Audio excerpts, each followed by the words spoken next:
ಕಾರ್ಯಕ್ರಮದ ಸಮಾರೋಪ ಕಾರ್ಯಕ್ರಮದ ವೇದಿಕೆಯಲ್ಲಿ ಈಗಾಗಲೇ ಅತಿಥಿಗಳು ಆಸನವನ್ನು ಸ್ವೀಕರಿಸಿದ್ದಾರೆ. ಇಂದಿನ ಕಾರ್ಯಕ್ರಮದ ಅಧ್ಯಕ್ಷತೆಯನ್ನು ಪ್ರಭಾರ ಪ್ರಾಂಶುಪಾಲರಾದ ಹಾಗೂ ಧರ್ಮಸ್ಥಳ ಮಂಜುನಾಥೇಶ್ವರ ತುಳುಪೀಠ ಮತ್ತು ತುಳು ಸ್ನಾತಕೋತ್ತರ ಅಧ್ಯಯನ ವಿಭಾಗದ ಮುಖ್ಯಸ್ಥರಾದಂತಹ ಶ್ರೀಯುತ ಡಾಕ್ಟರ್ ಮಾಧವ ಸರ್ ವಹಿಸಬೇಕಾಗಿ ಕೇಳಿಕೊಳ್ತಾ ಇದ್ದೇನೆ. ಹಾಗೂ ಇವರಿಗೆ ಶ್ರೀಯುತ ಪ್ರಸಾದ್ ಅಂಚಲ್ ತುಳುಪೀಠದ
ಯಕ್ಷ ಸಮಿತಿ 2024ರ ಈ ಒಂದು ಸಮಾನ ಮನಸ್ಕರಾದಂಥ ಎಲ್ಲ ಈ ಯಕ್ಷ ಸುಮತಿ ಸಮಿತಿಯ ಸದಸ್ಯರಿಗೆ ನಾನು ಪ್ರಪ್ರಥಮವಾಗಿ ಅಭಿನಂದನೆಗಳನ್ನು ಹೇಳ್ತಾ ಇದ್ದಾನೆ.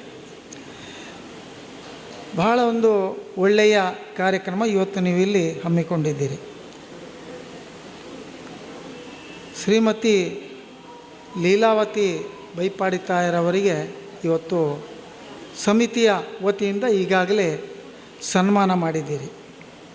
ಬಹಳ ಒಂದು ಒಳ್ಳೆಯ ಕೆಲಸ. ಸುಮಾರು 4-5 ದಶಕಗಳಿಂದ ಇಡೀ ನಮ್ಮ ಜಿಲ್ಲೆಯಲ್ಲಿ ಯಕ್ಷಗಾನದ ಈ ಒಂದು ಕಾರ್ಯಕ್ರಮದಲ್ಲಿ, ಯಕ್ಷಗಾನದ ಮೇಳದಲ್ಲಿ ಇದ್ದುಕೊಂಡು ಭಾಗವತಿಕೆ ಮಾಡಿ ಇಡೀ ನಮ್ಮ ಜಿಲ್ಲೆಗೆ ಹಾಗೂ ರಾಜ್ಯಕ್ಕೆ ಒಂದು ಖ್ಯಾತಿ ತಂದುಕೊಟ್ಟಂಥ ಒಬ್ಬ ಶ್ರೇಷ್ಠ ಮಹಿಳೆ ಲೀಲಾವತಿ ಬೈಪಾಡಿ ತಾಯರವರು. ಅಂಥ ಒಬ್ಬ ಶ್ರೇಷ್ಠ ವ್ಯಕ್ತಿತ್ವದಿಂದಾಗಿ ಇವತ್ತು ನಮ್ಮ ಜಿಲ್ಲೆಯಲ್ಲಿ ಅವಿಭಜಿತ ದಕ್ಷಿಣ ಕನ್ನಡ ಜಿಲ್ಲೆ, ಉತ್ತರ ಕನ್ನಡ ಜಿಲ್ಲೆ, ಕಾಸರಗೋಡು ಈ ಭಾಗದಲ್ಲಿ ಅದೆಷ್ಟೋ ಮಹಿಳೆಯರು ಇವತ್ತು ಯಕ್ಷಗಾನದಲ್ಲಿ ತೊಡಗಿಸಿಕೊಂಡಿದ್ದಾರೆ. ಸುಮಾರು 5 ದಶಕಗಳ ಹಿಂದೆ, 5-6 ದಶಕಗಳ ಹಿಂದೆ ಯಕ್ಷಗಾನವನ್ನು ಅದು ಆ ಸಂದರ್ಭದಲ್ಲಿ ಗಂಡು ಕಲೆ, ಯಕ್ಷಗಾನ ಕಲೆ ಎಂಬ ಮಾತು ಎಲ್ಲರೂ ಹೇಳ್ತಾಯಿದ್ರು. ಆದರೆ ಇವತ್ತು ಹೆಚ್ಚಿನ ಸಂಖ್ಯೆಯಲ್ಲಿ ಮಹಿಳೆಯರು ಈ ಒಂದು ಯಕ್ಷಗಾನದಲ್ಲಿ ತೊಡಗಿಕೊಂಡು ಇದರ ಶ್ರೇಷ್ಠತೆಯನ್ನು ಸಾರುವುದರಲ್ಲಿ ಬಹಳಷ್ಟು ದುಡಿತಾ ಇದ್ದಾರೆ. ಅದು ಭಾಗವತರಾಗಿರ್ಬೋದು, ಅರ್ಥಧಾರಿಗಳಾಗಿರ್ಬೋದು.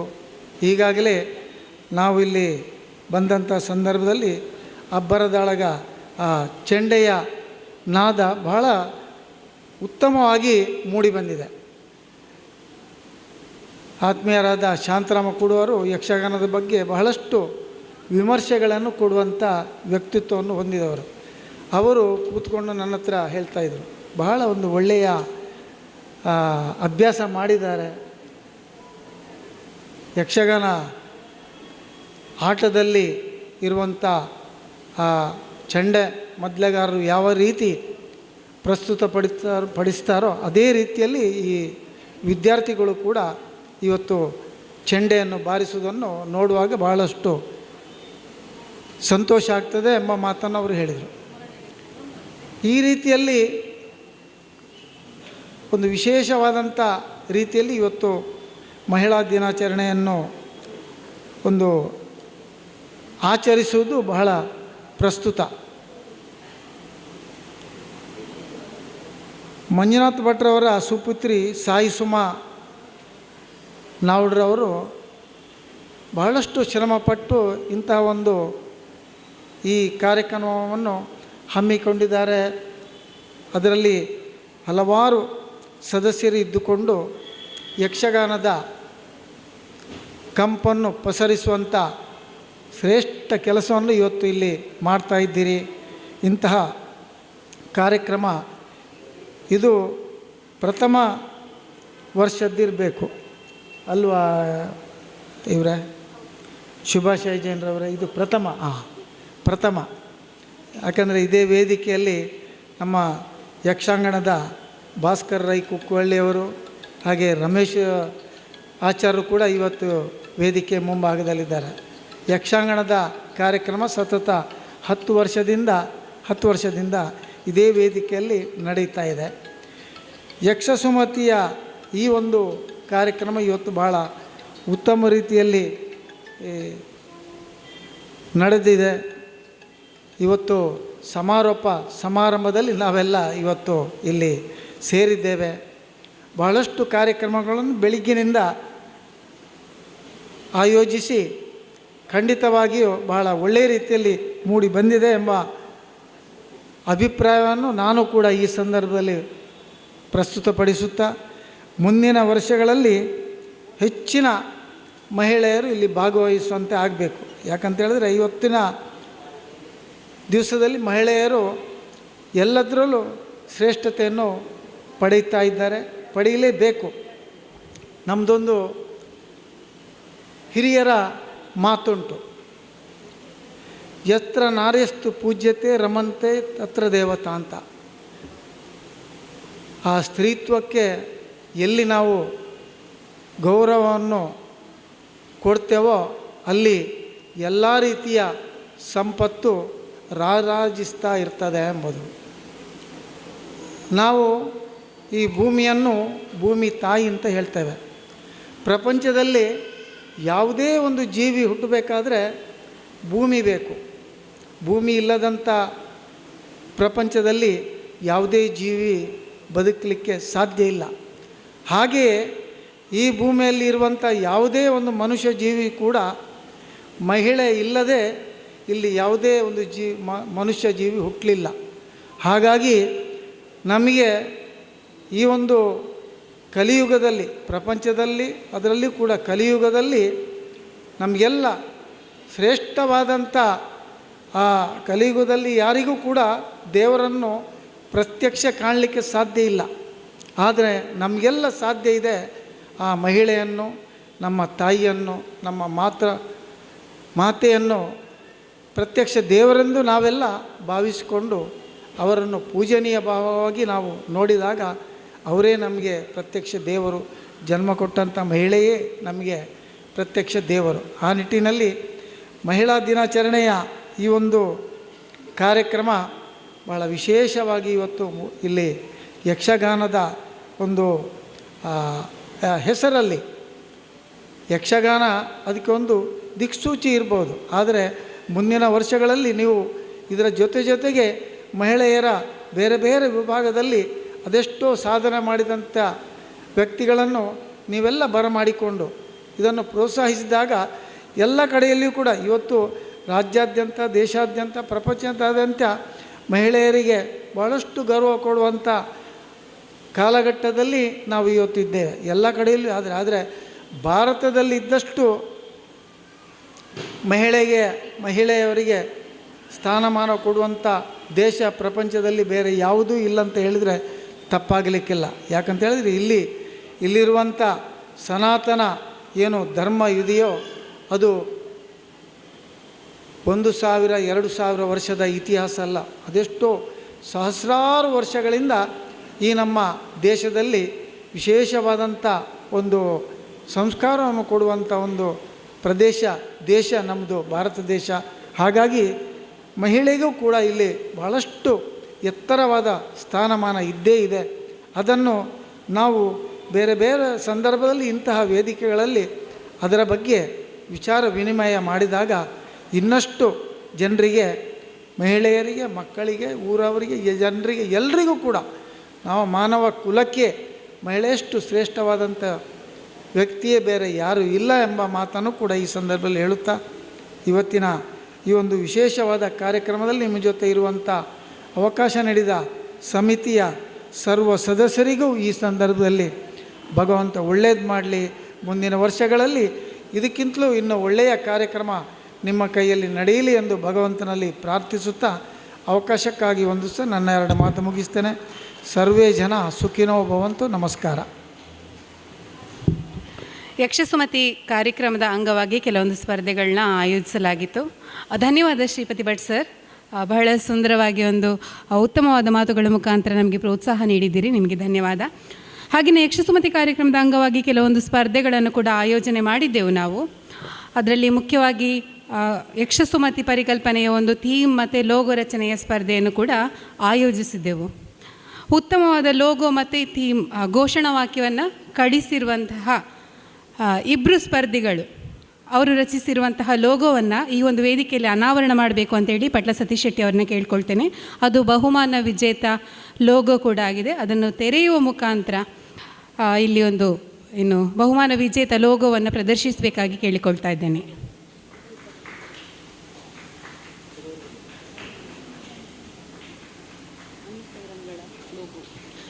ಲೋಗೋ ರಚನೆಯಲ್ಲಿ ವಿಜೇತರಾದವರು ಅನಿಲ್ ಕೈರಂಗಳ ಹಾಗೂ ಥೀಮ್ ಬರೆಯುವ ಸ್ಪರ್ಧೆಯಲ್ಲಿ ಜ್ಯೋತಿ ಶೈಲೇಶ್ ಅವರು ವಿಜೇತರಾಗಿದ್ದಾರೆ. ಇವರಿಬ್ಬರಿಗೆ ಕೂಡ ಅಭಿನಂದನೆಗಳು. ಈ ಲೋಗೋ ಮತ್ತು ಘೋಷಣಾವಾಕ್ಯವನ್ನು ಪಟ್ಲ ಸತೀಶ್ ಶೆಟ್ಟಿ ಅವರು ಅನಾವರಣ ಮಾಡಿದ್ದಾರೆ. ಧನ್ಯವಾದ. ಲೋಗೋವನ್ನು ಅನಾವರಣ ಮಾಡಿರುವಂತಹ ಪಟ್ಲ ಸತೀಶ್ ಶೆಟ್ಟಿ ಅವರು ಕಾರ್ಯಕ್ರಮದ ಬಗ್ಗೆ ಒಂದೆರಡು ಮಾತುಗಳನ್ನ ಹೇಳಬೇಕು ಅಂತೇಳಿ ಕೇಳ್ಕೊಳ್ತಾ ಇದ್ದೇನೆ.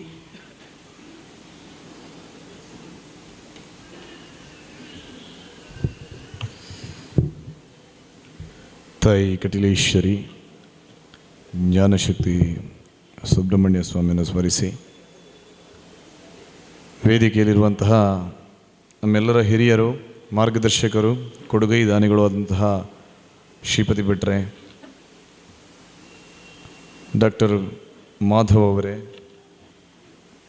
ಶಾಂತರಾಮ್ ಕುಡ್ವರೆ, ಉದಯ್ ಕುಮಾರ್ ಅವರೇ, ಧನಂಜಯ್ ಕುಂಬ್ಳೆ ಅವರೇ, ಚಂಬಲ್ ತಿಮಾರ್ ಅವರೇ ಹಾಗೂ ವಂಡಾರ್ ಗೋವಿಂದ್ ಅವರೇ, ಈ ಸುಂದರ ಕಾರ್ಯಕ್ರಮದಲ್ಲಿ ನಾವೆಲ್ಲರೂ ಇದ್ದೇವೆ. ನನಗೂ ಇದೊಂದು ಸೌಭಾಗ್ಯ ಎಂಬುದಾಗಿ ನಾನು ಭಾವಿಸ್ತೇನೆ. ಯಾಕೆಂತ ಹೇಳಿದ್ರೆ ಯಕ್ಷಗಾನದ ಯಾವುದೇ ಕಾರ್ಯಕ್ರಮಗಳಲ್ಲಿ ಭಾಗವಹಿಸುವುದಂದರೆ ನನಗೆ ಅತ್ಯುತ್ಸಾಹ. ಹೆಚ್ಚಿನ ಕಾರ್ಯಕ್ರಮದಲ್ಲಿ ಕೆಲವು ಕಡೆ ಭಾಗವಹಿಸಲಿಕ್ಕೆ ಆಗಲ್ಲ, ಕೆಲವು ಸಮಯದ ತೊಂದರೆಯಿಂದಾಗಿ. ಆದರೂ ಶುಭಾಶಯ ಆಗಲಿ, ನನ್ನ ಬಹಳ ಹತ್ತಿರದವರಾದಂತಹ ಸಾಯಿ ಸುಮ ಅವರಾಗಲಿ, ನಮ್ಮ ಫೌಂಡೇಶನ್ನ ಯಕ್ಷ ಶಿಕ್ಷಣದ ಯಕ್ಷಗುರು ಹೌದು ಸಾಯಿ ಸುಮ ಅವರು. ಒಂದು ಗುರುಗಳ ಕೊರತೆ ಇರುವಂತಹ ಸಂದರ್ಭದಲ್ಲಿ 1, 2, 3 ಶಾಲೆಗಳನ್ನು ಕೂಡ ನಾನಿದ್ದೇನೆ, ನೀವು ಚಿಂತೆ ಮಾಡಬೇಡಿ ಅಂತ ನಮಗೆ ಸಮಾಧಾನ ಹೇಳಿ ಸಾಯಿ ಸುಮ ಅವರು ಸುಧಾರಿಸಿದ್ದು ಇದೆ.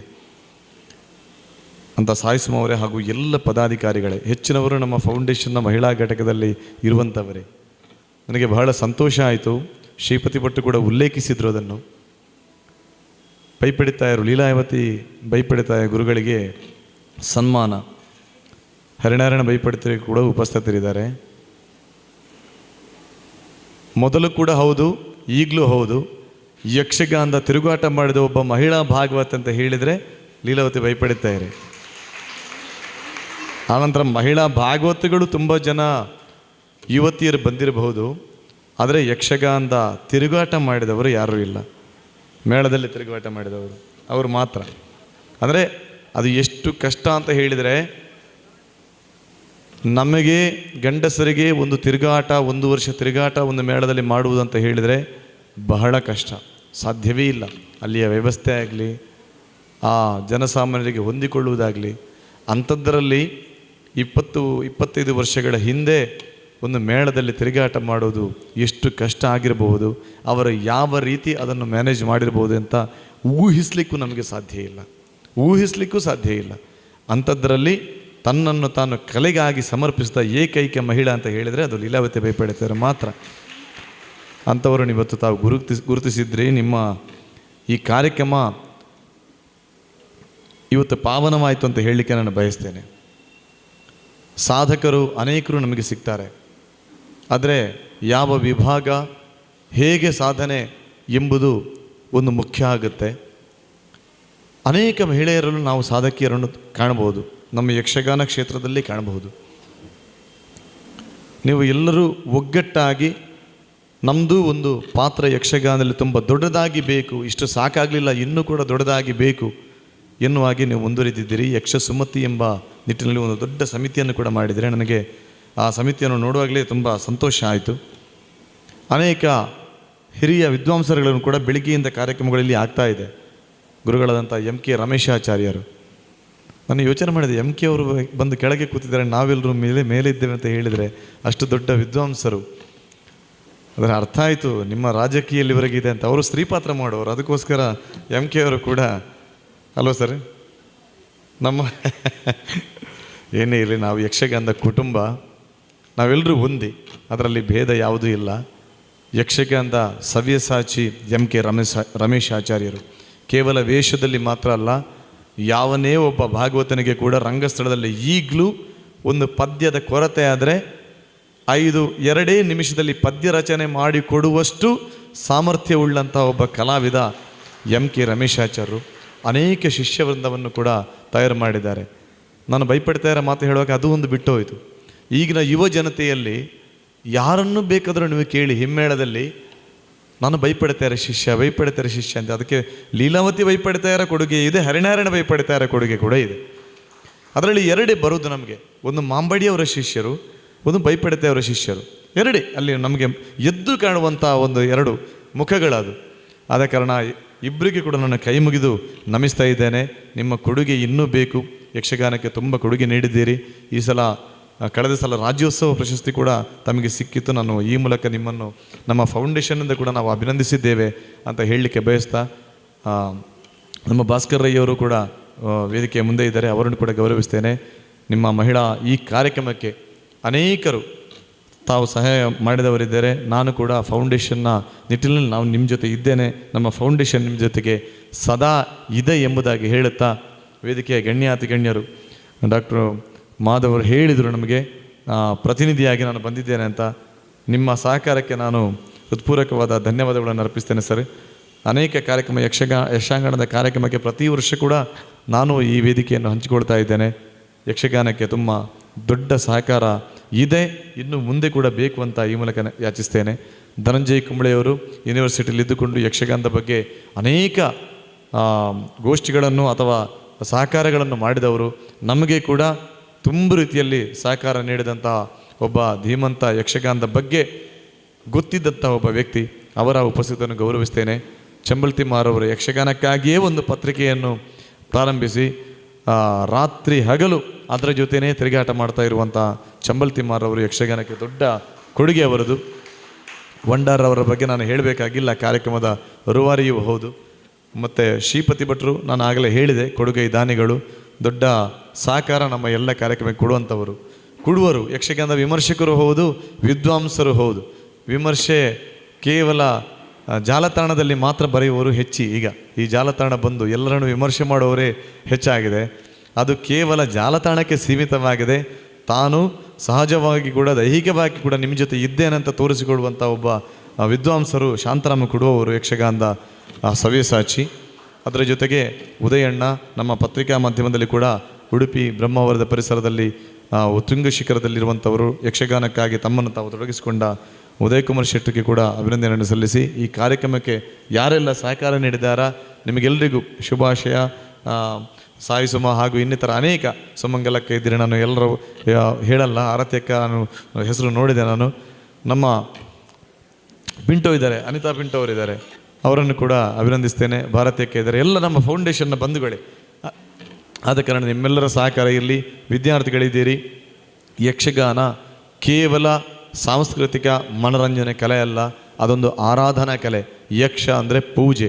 ಇದೊಂದು ಇವತ್ತು ಬೆಳಗ್ಗಿನಿಂದ ರಾತ್ರಿವರೆಗೆ ನಡೆದ ಪೂಜಾ ಕಾರ್ಯಕ್ರಮ ಅಂತಲೇ ನಾವು ಇದನ್ನು ಭಾವಿಸಬೇಕು. ಆದ ಕಾರಣ ನಿಮಗೆಲ್ಲರಿಗೂ ಭಗವಂತ ಒಳ್ಳೆಯದು ಮಾಡಲಿ. ನಾನು ನಂಬಿದ ಕಟೀಲು ತಾಯಿ ಭ್ರಮರಾಂಬೆ ಹಾಗೂ ಸುಬ್ರಹ್ಮಣ್ಯೇಶ್ವರನ ಅನುಗ್ರಹ ಇರಲಿ. ಮಹಿಳೆಯರ ಈ ದಿನಾಚರಣೆಯ ಅಂಗವಾಗಿ ನಡೆದಂಥ ಈ ಯಕ್ಷಸುಮತಿ ಕಾರ್ಯಕ್ರಮ ಇನ್ನಷ್ಟು ಸಾಂಗವಾಗಿ ನಡೆಯಲಿ, ಪ್ರತಿ ವರ್ಷ ನಡೆಯಲಿ. ನಮ್ಮೆಲ್ಲರ ಸಹಕಾರ ಇದಕ್ಕೆ ಇರ್ತದೆ ಅಂತ ಹೇಳುತ್ತಾ ಎಲ್ಲ ಬಂದಂಥ ವಿದ್ಯಾರ್ಥಿಗಳಿಗೆ ಬಂಧುಗಳಿಗೆ ವಂದಿಸುತ್ತಾ ಎರಡು ಮಾತನ್ನು ಮುಗಿಸ್ತೇನೆ. ನಮಸ್ಕಾರ. ಯಕ್ಷಗಾನದ ಬಗ್ಗೆ, ಯಕ್ಷಗಾನ ಕ್ಷೇತ್ರದಲ್ಲಿ ತೊಡಗಿಸಿಕೊಂಡಿರೋರ ಬಗ್ಗೆ ಅಭಿಮಾನದ ಮಾತುಗಳನ್ನ ಹೇಳಿರುವಂತಹ ಪಡ್ಲ ಸತೀಶ್ ಶೆಟ್ಟಿ ಅವರಿಗೆ ವಂದನೆಗಳು, ಧನ್ಯವಾದ. ಮುಂದೆ ಶ್ರೀ ಯಮುನಾ ಚಂಬಲ್ತಿಮಾರ್ ಸಂಪಾದಕರು, ಕಣಿಪುರ ಪತ್ರಿಕೆ, ಈ ಒಂದು ಕಾರ್ಯಕ್ರಮದ ಕುರಿತು ಎರಡು ಮಾತುಗಳನ್ನ ಆಡಬೇಕು ಅಂತೇಳಿ ವಿನಂತಿಸ್ಕೊಳ್ತಾ ಇದ್ದೇನೆ.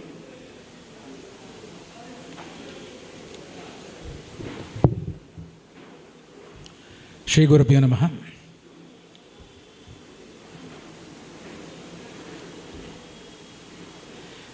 ವೇದಿಕೆಯಲ್ಲಿರುವ ಎಲ್ಲ ಗಣ್ಯರು ಮತ್ತು ಸಭೆಯ ಮುಂದಿರುವ ಎಲ್ಲ ಆತ್ಮೀಯ ಬಂಧುಗಳಿಗೆ ಪ್ರೀತಿಯಿಂದ ತಲೆಬಾಗುತ್ತಾ, ನಾದನೂಪುರ ಯಕ್ಷೋತ್ಥಾನ ಟ್ರಸ್ಟ್ ಮೂಲಕ ಈ ಮಹಿಳಾ ದಿನಾಚರಣೆಗೆ ಈ ವರ್ಷ ಒಂದು ಅರ್ಥಭರಿತ ಶೀರ್ಷಿಕೆಯನ್ನು ಕೊಟ್ಟು, ಅಂದರೆ ಯಕ್ಷ ಸುಮತಿ ಎನ್ನುವಂಥ ಒಂದು ಅರ್ಥಭರಿತವಾದ ಶೀರ್ಷಿಕೆಯನ್ನು ಕೊಟ್ಟು, ಒಟ್ಟು ಯಕ್ಷಗಾನದಲ್ಲಿ ಮಹಿಳೆಯರ ಕೊಡುಗೆಗಳು, ಮಹಿಳೆಯರ ಹೆಜ್ಜೆ ಗುರುತುಗಳು ಏನೇನು ಎನ್ನುವುದನ್ನು ಮತ್ತೆ ಒಂದು ಬೆಳಕಿಂಡಿ ಹಿಡಿದು ನೋಡುವಂಥದ್ದು, ಒಂದು ಆತ್ಮಾವಲೋಕನ ಮಾಡುವಂಥದ್ದು, ನಿನ್ನೆ ಇವತ್ತು ಮತ್ತು ನಾಳೆಯ ಬಗ್ಗೆ ಯೋಚಿಸುವಂಥ ಒಂದು ಕಾರ್ಯಕ್ರಮವನ್ನು ಮಾಡಿದ್ದಕ್ಕೆ ಈ ಸಮಿತಿಯಲ್ಲಿ ಕೈ ಜೋಡಿಸಿರುವಂಥ ಎಲ್ಲ ಸದಸ್ಯರಿಗೆ ಮೊದಲು ನಾವೆಲ್ಲ ಪ್ರೀತಿಯ ಅಭಿನಂದನೆಗಳನ್ನು ಸಲ್ಲಿಸಬೇಕು. ಇವತ್ತು ಏನಾಗಿದೆ ಅಂದರೆ, ಕಾರ್ಯಕ್ರಮ ಮಾಡೋದು, ಸೋಷಿಯಲ್ ಮೀಡಿಯಾದಲ್ಲಿ ಹಾಕೋದು, ಹೊಗಳುವುದು ಬಿಟ್ಟರೆ ನಮ್ಮ ನಿನ್ನೆಗಳು ಏನು, ಇವತ್ತು ಏನು, ನಾಳೆ ಏನು, ನಾವೆಲ್ಲಿ ಎಡವಿದ್ದೇವೆ, ಏನು ಸಮಸ್ಯೆ ಇತ್ಯಾದಿಗಳನ್ನು 10 ಮಂದಿ ಕೂತು ಮಾತನಾಡುವಂಥ ಕಾರ್ಯಕ್ರಮಗಳು, ಅಂದರೆ ಇವತ್ತು ಮಾಡಿಕೊಂಡಂಥ ವಿಚಾರಗೋಷ್ಠಿಗಳು ಇತ್ತೀಚೆಗೆ ಯಕ್ಷಗಾನದಿಂದ ಕಣ್ಮರೆಯಾಗಿದೆ. ಕೆಲವು ವರ್ಷಗಳ ಹಿಂದಿನವರೆಗೆ ಅಕಾಡೆಮಿಗಳೆಲ್ಲ ಇದನ್ನು ಬಹಳ ಕಾಳಜಿಯಿಂದ, ಎಚ್ಚರಿಕೆಯಿಂದ, ಜಾಗ್ರತೆಯನ್ನು ಮಾಡ್ತಾ ಇದ್ದವು. ಆ ನಂತರ ಅದು ಯಾಕೆ ಕಡಿಮೆ ಆಯಿತು ಅಂತ ಹೇಳಿದರೆ, ಬರ್ತಾ ಬರ್ತಾ ಈ ವಿಚಾರಗೋಷ್ಠಿಗಳು, ಉಪನ್ಯಾಸಗಳು ಅಥವಾ ಚಿಂತನಗೋಷ್ಠಿಗಳೆಲ್ಲ ಇದ್ದಲ್ಲಿ ಜನವೇ ಇಲ್ಲದಂಥ ಒಂದು ಪರಿಸ್ಥಿತಿ ನಿರ್ಮಾಣಗೊಂಡಿತು. ಈ ಕಾರಣದಿಂದಲೇ ಅದು ನೇಪಥ್ಯಕ್ಕೆ ಹೋಯಿತು. ಪರಿಣಾಮ ಏನಾಯಿತು ಅಂದರೆ, ನಮ್ಮ ಬದುಕಿನ ಆಲೋಚನೆಗಳಿಂದ, ನಮ್ಮ ಕಲಾ ಜಗತ್ತಿನಿಂದ ವಿಚಾರಗಳು ದೂರ ಸರಿಯಿತು. ವಿಚಾರ ಅಂದರೆ ನಾವು ದೂಷಿಸಬೇಕಾದ್ದಲ್ಲ, ಆಲೋಚಿಸಬೇಕಾದ್ದು. ಯಾರಿಗೆ ಮತಿ ಉಂಟೋ ಅವರು ಸುಮತಿ ಎನ್ನುವಂಥ ಹೆಸರಿನಲ್ಲಿ ಕಾರ್ಯಕ್ರಮ ಮಾಡ್ತಾರೆ. ಇದು ಮತಿಗೆ ಸಂಬಂಧಪಟ್ಟಂಥ ಕಾರ್ಯಕ್ರಮಗಳು. ಯಕ್ಷಗಾನದಲ್ಲಿ ಹಿಂದೆಲ್ಲ ಹೇಗಿತ್ತು ಅಂದರೆ, ಯಕ್ಷಗಾನದ ಕಲಾವಿದರೆಲ್ಲರೂ ಬಹುತೇಕ ಅಲ್ಲ, ಹೆಚ್ಚಿನವರು ಕೂಡ ಅವಿದ್ಯಾವಂತರಾಗಿದ್ದರು. ಆದರೆ ಅವರು ಒಳ್ಳೆಯ ಭಾಷಾ ವಿದ್ವಾಂಸರಾಗಿದ್ದರು, ಒಳ್ಳೆಯ ಪೌರಾಣಿಕ ಅರಿವುಳ್ಳವರಾಗಿದ್ದರು, ಒಳ್ಳೆಯ ಜ್ಞಾನಚಕ್ಷುಗಳಾಗಿದ್ದರು, ಒಳ್ಳೆಯ ಚಿಂತಕರಾಗಿದ್ದರು. ಯಾವ ಯೂನಿವರ್ಸಿಟಿಯ ಉಪನ್ಯಾಸಕನಿಗೂ ಕಡಿಮೆಯಲ್ಲದ ಚಿಂತಕರು ಅಕ್ಷರಜ್ಞಾನ ಇಲ್ಲದ ಯಕ್ಷಗಾನ ಕಲಾವಿದರಾಗಿದ್ದರು ಎನ್ನುವುದು ಅಪ್ಪಟ ಸತ್ಯ ಮತ್ತು ಎಲ್ಲರಿಗೆ ಗೊತ್ತಿರುವಂಥದ್ದೇ. ಆದರೆ ಬರ್ತಾ ಬರ್ತಾ ಇವತ್ತೇನಾಗಿದೆ ಅಂದರೆ, ನಾವೆಲ್ಲ ಶಿಕ್ಷಿತರಾಗಿದ್ದೇವೆ, ನಮಗೆಲ್ಲ ಶಿಕ್ಷಣ ಇದೆ. ಆದರೆ ಕಲಾವಿದರು ಅಂತ ಮಾತ್ರ ಹೇಳ್ತಾ ಇಲ್ಲ ನಾನು, ಒಟ್ಟು ಸಮಾಜವನ್ನು ಹೇಳ್ತಾನೆ. ಎಲ್ಲರಿಗೂ ವಿದ್ಯಾಭ್ಯಾಸ ಇದೆ, ಎಲ್ಲರೂ ಶಿಕ್ಷಣ ಹೊಂದಿದ್ದಾರೆ. ಆದರೆ ವಿಚಾರವಂತಿಕೆಯಿಂದ, ವೈಚಾರಿಕ ಚಿಂತನೆಗಳಿಂದ, ಪ್ರಬುದ್ಧತೆಯಿಂದ ನಾವು ಹಿಂದಕ್ಕೆ ಸರಿಯುತ್ತಾ ಇದ್ದೇವೆ. ಕೇವಲ ಮನೋರಂಜನೆಯ ಹಿಂದೆ ಹೋಗಿ ಕೇವಲ ಮನೋರಂಜನೆ ಮಾತ್ರ, ಕಲೆ ಕೇವಲ ಮನೋರಂಜನೆ ಮಾತ್ರವಲ್ಲ. ಅದರಲ್ಲೂ ವಿಶೇಷವಾಗಿ ಈಗಾಗಲೇ ಭಾಗವತರು ಪಟ್ಲ ಸತೀಶಣ್ಣ ಹೇಳಿದ ಹಾಗೇ ಯಕ್ಷಗಾನ ಒಂದು ಆರಾಧನಾ ಕಲೆ. ಅದರ ನಡುವೆ ಮನೋರಂಜನೆಯ ಮೂಲಕ ಮನುಷ್ಯ ಬದುಕನ್ನು ಕಟ್ಟುವ ಕಲೆ. ಪಾಮರ ಜಗತ್ತಿಗೆ ಯಕ್ಷಗಾನ ಲೋಕ ಶಿಕ್ಷಣ ಶಾಲೆಯಾದದ್ದು. ಹಳ್ಳಿಗಾಡಿನ ಸಾಮಾನ್ಯ ಜನರು ಯಾರೂ ಕೂಡ ಯೂನಿವರ್ಸಿಟಿಗಳಿಗೆ ಹೋಗಿಯೋ ಕಾಲೇಜುಗಳಿಗೆ ಹೋಗಿಯೋ ಕಲಿತವರಲ್ಲ. ಅವರಿಗೆಲ್ಲ ಪೌರಾಣಿಕ ಶಿಕ್ಷಣ, ನೀತಿ ಶಿಕ್ಷಣ, ಬದುಕಿನ ಮೌಲ್ಯ ಶಿಕ್ಷಣ ಕೊಟ್ಟದ್ದು ಯಕ್ಷಗಾನ. ಅದು ಬಯಲು ಸೀಮೆಯ ಬಯಲಿನಲ್ಲಿ, ಜಗಲಿಯಲ್ಲಿ, ಶಾಲಾ ಮೈದಾನ ಇರ್ಬೋದು, ನಮ್ಮ ಯಾವುದೇ ಮೈದಾನಗಳಿರ್ಬೋದು, ಗುಡ್ಡಗಾಡಿರ್ಬೋದು, ಅಲ್ಲೆಲ್ಲ ಒಂದು ತಲೆಮಾರನ್ನು, ವಿಶೇಷವಾಗಿ ನಮ್ಮ ಕರಾವಳಿಯಲ್ಲಿ ಒಂದು ತಲೆಮಾರನ್ನು ಸಾಂಸ್ಕೃತಿಕವಾಗಿ ಬೌದ್ಧಿಕತೆಯಿಂದ, ಮೌಲ್ಯದಿಂದ, ನೈತಿಕತೆಯಿಂದ ಬದುಕುವ ಹಾಗೆ ರೂಪಿಸಿದ್ದು 100ಕ್ಕೆ 100 ನಾನು ಹೇಳ್ತೇನೆ, ಅದು ಯಕ್ಷಗಾನ. ಕರಾವಳಿಯಲ್ಲಿ ಯಾರೂ ಕೂಡ ಸಾಹಿತ್ಯ ಕೃತಿಗಳನ್ನು ಓದಿಯೇ ಮಾತ್ರ ಬದುಕು ರೂಪಿಸಿಕೊಂಡವರಲ್ಲ. ಅವರ ಬದುಕು ರೂಪುಗೊಂಡೋದರ ಹಿಂದೆ ಕಲೆ ಇದೆ. ಯಾವ ಕಲೆ ಇದೆ ಅಂದರೆ ಯಕ್ಷಗಾನ ಇದೆ. ಆದರೆ ಯಾವ ಯಕ್ಷಗಾನ ಇತ್ತು? ನಿನ್ನೆಯ ಯಕ್ಷಗಾನಗಳಿತ್ತು. ನಾವು ಇವತ್ತು ಕಲೆಯನ್ನು ನಿನ್ನೆ, ಇವತ್ತು, ನಾಳೆ ಅಂತ 3 ವಿಭಾಗಗಳ ಇವತ್ತು ಇಲ್ಲಿ ಮಾತಾಡಿದ್ದಾರೆ. ಆದರೆ ನಿನ್ನೆಯ ಯಕ್ಷಗಾನ ನಮ್ಮ ಸಮಾಜವನ್ನು ರೂಪಿಸಿ ನಮ್ಮ ಕೈಗೆತ್ತಿದೆ. ನಾವಿವತ್ತು ಮಾತಾಡ್ತಾ ಇದ್ದೇವೆ, ನಮ್ಮ ಬದುಕಿನಿಂದ ನೈತಿಕ ಮೌಲ್ಯಗಳ ಶೋಷಣೆ ಆಗ್ತಾ ಇದೆ, ನೈತಿಕ ಮೌಲ್ಯಗಳು ಕುಸಿಯುತ್ತಾ ಇದೆ, ಮನುಷ್ಯ ಬದುಕಿನಲ್ಲಿ ಮಾನವೀಯತೆ ಕುಸಿಯುತ್ತಾ ಇದೆ. ಹಾಗಿದ್ದರೆ ಮನುಷ್ಯ ಬದುಕಿಗೆ ಮಾನವೀಯತೆ ಕೊಟ್ಟದ್ದು ಯಾವುದು? ನೈತಿಕ ಮೌಲ್ಯಗಳನ್ನು ಕೊಟ್ಟದ್ದು ಯಾವುದು? ನಮ್ಮ ಬದುಕನ್ನು ರೂಪಿಸಿದ್ಯಾವುದು? ಸಾಂಸ್ಕೃತಿಕ ಚಿಂತನೆಯನ್ನು ಬಿತ್ತಿದ್ಯಾವುದು? ಇದೆಲ್ಲ ಯಕ್ಷಗಾನ. ಹಾಗಾಗಿಯೇ ನಾನು ಹೇಳಿದ್ದು ಯಕ್ಷಗಾನ ಒಂದು ತಲೆಮಾರನ್ನು ರೂಪಿಸಿದೆ ಅಂತ. ಆ ತಲೆಮಾರು ಮುಂದಿನ ತಲೆಮಾರಿಗೆ ಹಾಗಿದ್ರೆ ಏನನ್ನು ಕೊಡಬೇಕು? ಅದೇ ಯಕ್ಷಗಾನದ ಮೂಲಕ ಮತ್ತೆ ಮುಂದಿನ ಒಂದು ತಲೆಮಾರನ್ನು ಕಟ್ಟುವಂಥ ಒಂದು ಜವಾಬ್ದಾರಿ ನಮಗಿಲ್ವೇ? ಆ ತಲೆಮಾರಿಗೆ ನಾವು ನೈತಿಕ ಶಿಕ್ಷಣವನ್ನು ಕೊಡುವ ಜವಾಬ್ದಾರಿ ನಮಗಿಲ್ವೇ? ಆ ತಲೆಮಾರನ್ನು ಸಂಸ್ಕೃತಿಸುವ, ಆ ತಲೆಮಾರನ್ನು ಬೌದ್ಧಿಕವಾಗಿ ಚಿಂತಿಸುವ ಹಾಗೆ ಮಾಡಬಲ್ಲ ಒಂದು ತಲೆಮಾರನ್ನು ರೂಪಿಸುವ ಜವಾಬ್ದಾರಿ ಕೂಡ ಈ ಕಲೆಗಿದೆ. ಕಲೆ ಅಂದರೆ ಕೇವಲ ಪ್ರದರ್ಶನಕ್ಕೋ ಮನೋರಂಜನೆಗೋ ಅಷ್ಟೇ ಇರುವುದಲ್ಲ. ಅದರ ಆಚೆಗೆ ಅದು ಮನುಷ್ಯನನ್ನು ನಿರ್ಮಿಸುವ, ಮನುಷ್ಯನ ಮನಸ್ಸಲ್ಲಿ ವಿವೇಕವನ್ನು ಹುಟ್ಟಿಸುವ, ಮನುಷ್ಯನ ಮನಸ್ಸಲ್ಲಿ ಮಾನವೀಯತೆಯನ್ನು ಸೃಷ್ಟಿಸುವ ಎಲ್ಲ ಜವಾಬ್ದಾರಿಗಳು ಕಲೆಗಿದೆ. ಹಾಗಾಗಿ ಕಲಾವಿದ ಮತ್ತು ಪ್ರೇಕ್ಷಕ, ಕಲಾವಿದನಾದವ ಕೇವಲ ಹೊಟ್ಟೆಪಾಡಿಗೋಸ್ಕರ ಮಾತ್ರ ರಂಗಸ್ಥಳವನ್ನು ಬಳಸಿಕೊಳ್ಳುವುದಲ್ಲ, ತನ್ನ ಪಾತ್ರದ ಮೂಲಕ ಒಂದು ಶಿಕ್ಷಣವನ್ನು ನೀಡುವ, ಒಂದು ಅರಿವನ್ನು ಕೊಡುವ, ಅರಿವನ್ನು ಬಿತ್ತುವಂಥ ಕೆಲಸವನ್ನು ಮಾಡುವಾತ. ಹಾಗಾಗಿ ನಿನ್ನೆಯ ಕಲಾವಿದರೆಲ್ಲ ಒಂದು ಪರಂಪರೆಯಿಂದ ಕೈದಾಟಿ ಬಂದ ಕಲಾವಿದರಾಗಿದ್ದರು. ಅಂದರೆ ಗುರು ಪರಂಪರೆಯ ನೆರಳಲ್ಲಿ ಬೆಳೆದದ್ದು ಯಕ್ಷಗಾನ. ಎಲ್ಲ ಹಿರಿಯರನ್ನು ಗುರುಗಳಾಗಿ ತಗೊಂಡು ಅವರ ಅರಿವನ್ನು ಪಡೆದುಕೊಂಡು ಆ ನೆರಳಿನಲ್ಲಿ ಬೆಳೆದಂಥ ಯಕ್ಷಗಾನ. ಇವತ್ತು ಏನಾಗ್ತಾ ಇದೆ ಅಂದರೆ, ಆಗ ತಾನೇ ಒಬ್ಬರು ಹೇಳಿದ ಹಾಗೆ, ಏನಾದರೂ ಒಂದು ಪ್ರಸಂಗ ಬಂತು ಅಂತ ಆದರೆ ಕೂಡಲೇ ಯೂಟ್ಯೂಬ್ ನೋಡಿ ಕಲಿಯುವಂಥ ಕಾಲಘಟ್ಟ. ಯೂಟ್ಯೂಬ್ ನೋಡಿ ಗುರು ಪರಂಪರೆ ಹುಟ್ಟುವುದಿಲ್ಲ. ಗುರು ಪರಂಪರೆ ಅರಿವಿನ ನೆರಳಲ್ಲಿ ಹುಟ್ಟುವುದು. ಆಲದ ನೆರಳಲ್ಲಿ ಕೂತ್ರೆ ಮಾತ್ರ ನೆರಳು ಸಿಗುವುದು. ಗುರು ಎಂಬ ಆಲದ ನೆರಳಲ್ಲಿ ಕುಳಿತೇ ಆ ನೆರಳು ಪಡೆದೇ ಕಲಾವಿದ ಹುಟ್ಟಬೇಕು. ಹಾಗಾಗಿ ಗುರು ಖಂಡಿತ ಗುರು ಕಿರಿದಲ್ಲ, ಗುರು ಹಿರಿದಾದರೆ ಮಾತ್ರ ನಾಳೆ ನಾವು ಹಿರಿದಾಗೋದು. ಆ ಗುರು ಪರಂಪರೆಯನ್ನು ಯಕ್ಷಗಾನದಲ್ಲಿ ಮುಂದಕ್ಕೆ ಕೊಂಡೊಯ್ಯುವ ಮೂಲಕ ಒಂದು ಜ್ಞಾನ ಪರಂಪರೆಯನ್ನು, ಒಂದು ಸಾತ್ವಿಕ ಸಮಾಜದ ಪರಂಪರೆಯನ್ನು ಇಡೀ ದೇಶದಲ್ಲಿ ನಾವು ಹುಡುಕಿದರೆ ನೋಡಿ ಕರಾವಳಿಯ ಸಾಂಸ್ಕೃತಿಕ ಮನಸ್ಸು, ಸಾಂಸ್ಕೃತಿಕ ಜೀವನ ಹೇಗಿದೆ ಅಂದರೆ ಇಡೀ ದೇಶದಲ್ಲಿ ಇಲ್ಲದಂಥ ಒಂದು ನೈತಿಕ ಜೀವನ ಲಕ್ಷಣಗಳು, ಒಂದು ಮಾನವೀಯ ಜೀವನ ಲಕ್ಷಣಗಳು, ಒಂದು ಸಾಂಸ್ಕೃತಿಕ ತುಡಿತ, ಒಂದು ನೈತಿಕತೆ, ಸ್ವಚ್ಛವಾದ ಬದುಕು ಇದೆಲ್ಲ ಕರಾವಳಿಯಲ್ಲಿ ಇದೆ. ಅಂದರೆ ಇದಕ್ಕೆ ಏನೆಲ್ಲ ಕಾರಣ? ಈ ನೆಲದ ಆರಾಧನಾ ಪರಂಪರೆ ಮತ್ತು ಈ ನೆಲದ ಸಾಂಸ್ಕೃತಿಕ ಕಲಾ ಪರಂಪರೆ. ಈ ಎರಡನ್ನೂ ಕೂಡ ನಾವಿವತ್ತು ಏನು ಮಾಡ್ತಾ ಇದ್ದೇವೆ ಅಂದರೆ ನಿರ್ಲಕ್ಷ್ಯ ಮಾಡ್ತಾ ಇದ್ದೇವೆ ಮತ್ತು ಅದನ್ನು ಶೋಷಿಸ್ತಾ ಇದ್ದೇವೆ. ಅದರ ಪರಿಣಾಮ ಆಧುನಿಕ ತಲೆಮಾರಿನಲ್ಲಿ ಕಾಣ್ತಾ ಇದೆ. ಯಕ್ಷ ಸುಮತಿ ಎನ್ನುವ ಹೆಸರಿನಲ್ಲಿ ಮತಿಗೆ ನಿಲುಕುವ ಯೋಚನೆಗಳು, ವಿಶೇಷವಾಗಿ ಮಹಿಳಾ ಯಕ್ಷಗಾನದಲ್ಲಿ. ನಿನ್ನೆ ಏನಾಗಿತ್ತು, ಇವತ್ತೇನಾಗಿದೆ, ನಾಳೆ ಏನು? ಸುಮಾರು ಒಂದು 60-70 ವರ್ಷದ ಇತಿಹಾಸವಷ್ಟೇ ಮಹಿಳಾ ಯಕ್ಷಗಾನಕ್ಕಿದೆ. ಮಹಿಳಾ ಯಕ್ಷಗಾನ ಇನ್ನೂ ಕೂಡ ಒಂದು ಸ್ವತಂತ್ರವಾದ ಪ್ಲ್ಯಾಟ್ಫಾರ್ಮ್ ನಮ್ಮಲ್ಲಿ ಪಡ್ಕೊಳ್ಳುವತ್ತ ಹೋಗ್ತಾ ಇದೆ ಅಷ್ಟೇ. ಯಕ್ಷಗಾನ ಮಹಿಳಾ ತಾಳಮದ್ದಳೆಯಲ್ಲೂ ಅಷ್ಟೇ ಮಹಿಳೆಯರ ಸ್ವತಂತ್ರ ಅರ್ಥಗಾರಿಕೆಗೆ ಆರಂಭಿಸಿ ಕೇವಲ ಒಂದು 7-8 ವರ್ಷ 10 ವರ್ಷಗಳಾಯ್ತು ಅಷ್ಟೇ. 2010-15 ಬಳಿಕ ಅಷ್ಟೇ ಅದು ಮಹಿಳೆಯರು ಸ್ವತಂತ್ರ ಅರ್ಥಧಾರಿಗಳಾದದ್ದು. ಹಾಗಾಗಿ ಮಹಿಳಾ ಯಕ್ಷಗಾನ ಎನ್ನುವ ಪರಿಕಲ್ಪನೆ ಸ್ವತಂತ್ರ ಅಸ್ತಿತ್ವ ಇನ್ನು ಪಡೆಯಬೇಕಷ್ಟೇ. ಆದರೆ ಆ ಹಂತದಲ್ಲಿ ಮಹಿಳಾ ಯಕ್ಷಗಾನದ ಬಗ್ಗೆ ಈ ಥರ ಆಲೋಚನೆ ಮಾಡಿ ಒಂದು ದಾಖಲೀಕರಣ ಮಾಡುವುದುಂಟಲ್ಲ, ಇದು ಕಲೆಯ ಸಾಂಸ್ಕೃತಿಕ ಪರಂಪರೆಯಲ್ಲಿ ದೊಡ್ಡ ಕೆಲಸ. ನಾಳೆಗೆ ಇತಿಹಾಸ ಆಗುವುದು ಇಂಥ ಗುರುತಿಸುವಿಕೆಯ ಕೆಲಸಗಳು ಮಾತ್ರ. ಹಾಗಾಗಿ ಸುಮಾರು 1960 ಬಳಿಕದ ವೇಗ ಪಡೆದುಕೊಂಡ ಮಹಿಳಾ ಯಕ್ಷಗಾನದ ಈವರೆಗಿನ ಕಾಲಘಟ್ಟದ ಒಂದು ದಾಖಲಾತಿಯನ್ನು ಮಾಡುವುದಿದೆಯಲ್ಲ, ಇದು ನಮ್ಮ ಸಾಂಸ್ಕೃತಿಕ ನೆಲದ ದಾಖಲಾತಿಯ ಕೆಲಸ ಆಗ್ತದೆ. ನಮ್ಮ ಸಾಂಸ್ಕೃತಿಕ ದಾಖಲಾತಿಯನ್ನು ನಾವೇ ಮಾಡಬೇಕಲ್ಲದೆ ಈ ಸಂಸ್ಕೃತಿಯನ್ನು ಅರಿಯದ ಮತ್ತೊಂದು ಊರಿನವ ಬಂದು ಮಾಡಿದರೆ ಅದು ಅಪೂರ್ಣ ಆಗಿರ್ತದೆ. ಹಾಗಾಗಿ ನಾದ ನೂಪುರ ಯಕ್ಷತಾನ ಟ್ರಸ್ಟ್ ಯಕ್ಷಗಾನ ಸಮ್ಮೇಳನ ನಡೆಸಿದ್ದಲ್ಲ, ಯಕ್ಷಗಾನ ಚಿಂತನ ಗೋಷ್ಠಿಯನ್ನು ನಡೆಸಿದೆ. ಯಕ್ಷಗಾನ ಚಿಂತನ ಬರುವ ನಾಳೆಯ ನಮ್ಮ ಶ್ರೇಯಸ್ಸಿಗಾಗಿ ಮಾಡಿರುವಂಥದ್ದು.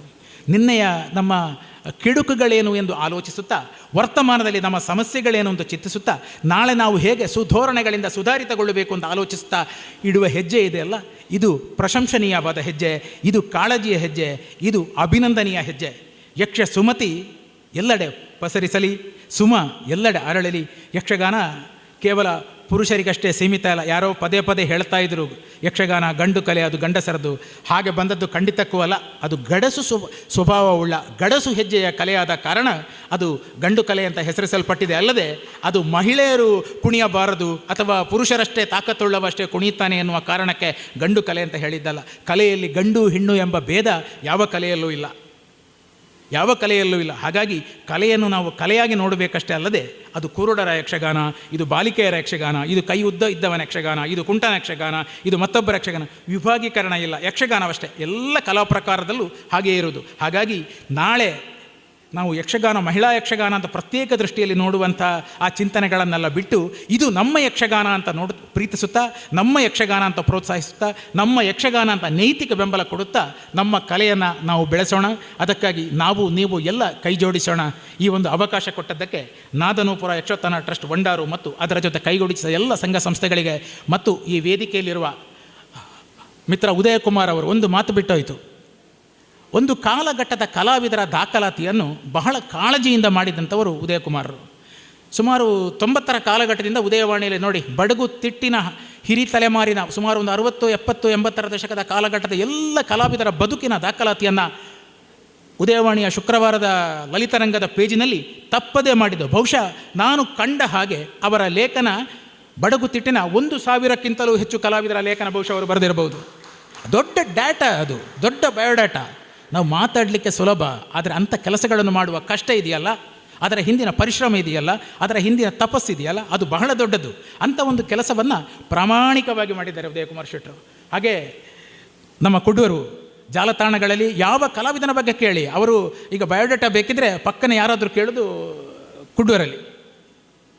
ಹಾಗೆ ಕೆಲಸ ಮಾಡುವವರನ್ನು, ನಮ್ಮ ಕೆಲಸಗಳನ್ನು ಪ್ರೋತ್ಸಾಹಿಸುವಂಥ ಪೋಷಕರು ನಮ್ಮ ಮೂಡಬಿದ್ರೆಯ ಶ್ರೀಪತಿ ಅಣ್ಣ, ಪಟ್ಲ ಸತೀಶ್ ಅಣ್ಣ. ನಿಮಗೆಲ್ಲ ಗೊತ್ತಿದೆ, ನಮ್ಮ ಯಕ್ಷಗಾನ ಎಂಬ ಧ್ವಜಸ್ತಂಭಕ್ಕೆ ಅವರು ರಾರಾಜಿಸುವ ಬಾವುಟ. ಇಡೀ ದೇಶಕ್ಕೆ ಕಲೆಯನ್ನು ಕೊಂಡೊಯ್ದು ಇವತ್ತು ಇಡೀ ಯಕ್ಷಗಾನ ವಲಯದ ಅಭಿಮಾನ ಸ್ತಂಭವಾಗಿ ನಮ್ಮ ಜೊತೆ ನಿಂತಿದ್ದಾರೆ. ಅವರು ನಮ್ಮ ಧೈರ್ಯ.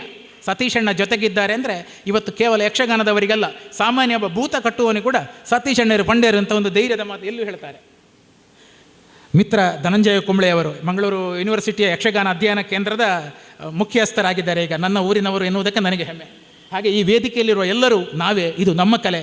ಹಾಗಾಗಿ ಈ ಚಪ್ಪರಕ್ಕೆ ನಾವು ಊರುಗೋಲಾಗೋಣ, ಈ ಚಪ್ಪರ ನಿತ್ಯ ಹರಿದ್ವರ್ಣದಿಂದ ಬೆಳಗಲಿ ಅಂತ ಹಾರೈಸ್ತಾ ವಿರಮಿಸ್ತೇನೆ. ಯಕ್ಷಗಾನಂ ಗೆಲ್ಗೆ.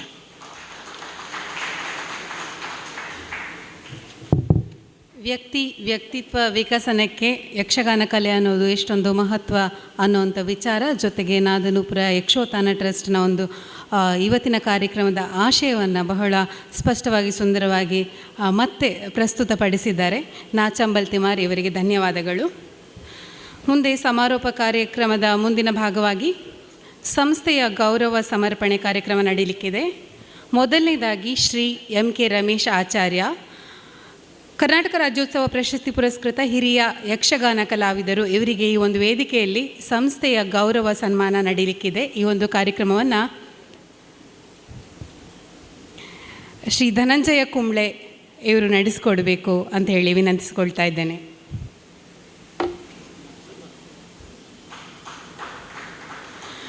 ಇವತ್ತಿನ ಈ ಒಂದು ಕಾರ್ಯಕ್ರಮಕ್ಕೆ ಅವರ ಒಂದು ಸಹಕಾರ, ನಿರ್ದೇಶನ, ಸಲಹೆ, ಮಾರ್ಗದರ್ಶನಗಳು ಕೂಡ ಸಾಕಷ್ಟಿತ್ತು.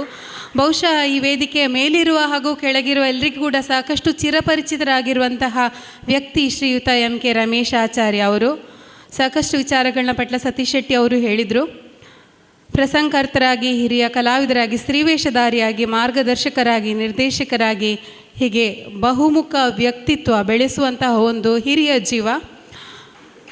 ನಾದನೂಪುರ ಸಂಸ್ಥೆಗೋಸ್ಕರ ಅವರು ಸಲ್ಲಿಸಿರುವ ಕೊಡುಗೆಗಳು, ನಿರ್ದೇಶನಗಳಿರ್ಬೋದು, ಪ್ರತಿಯೊಂದು ಕೂಡ ಅನನ್ಯ.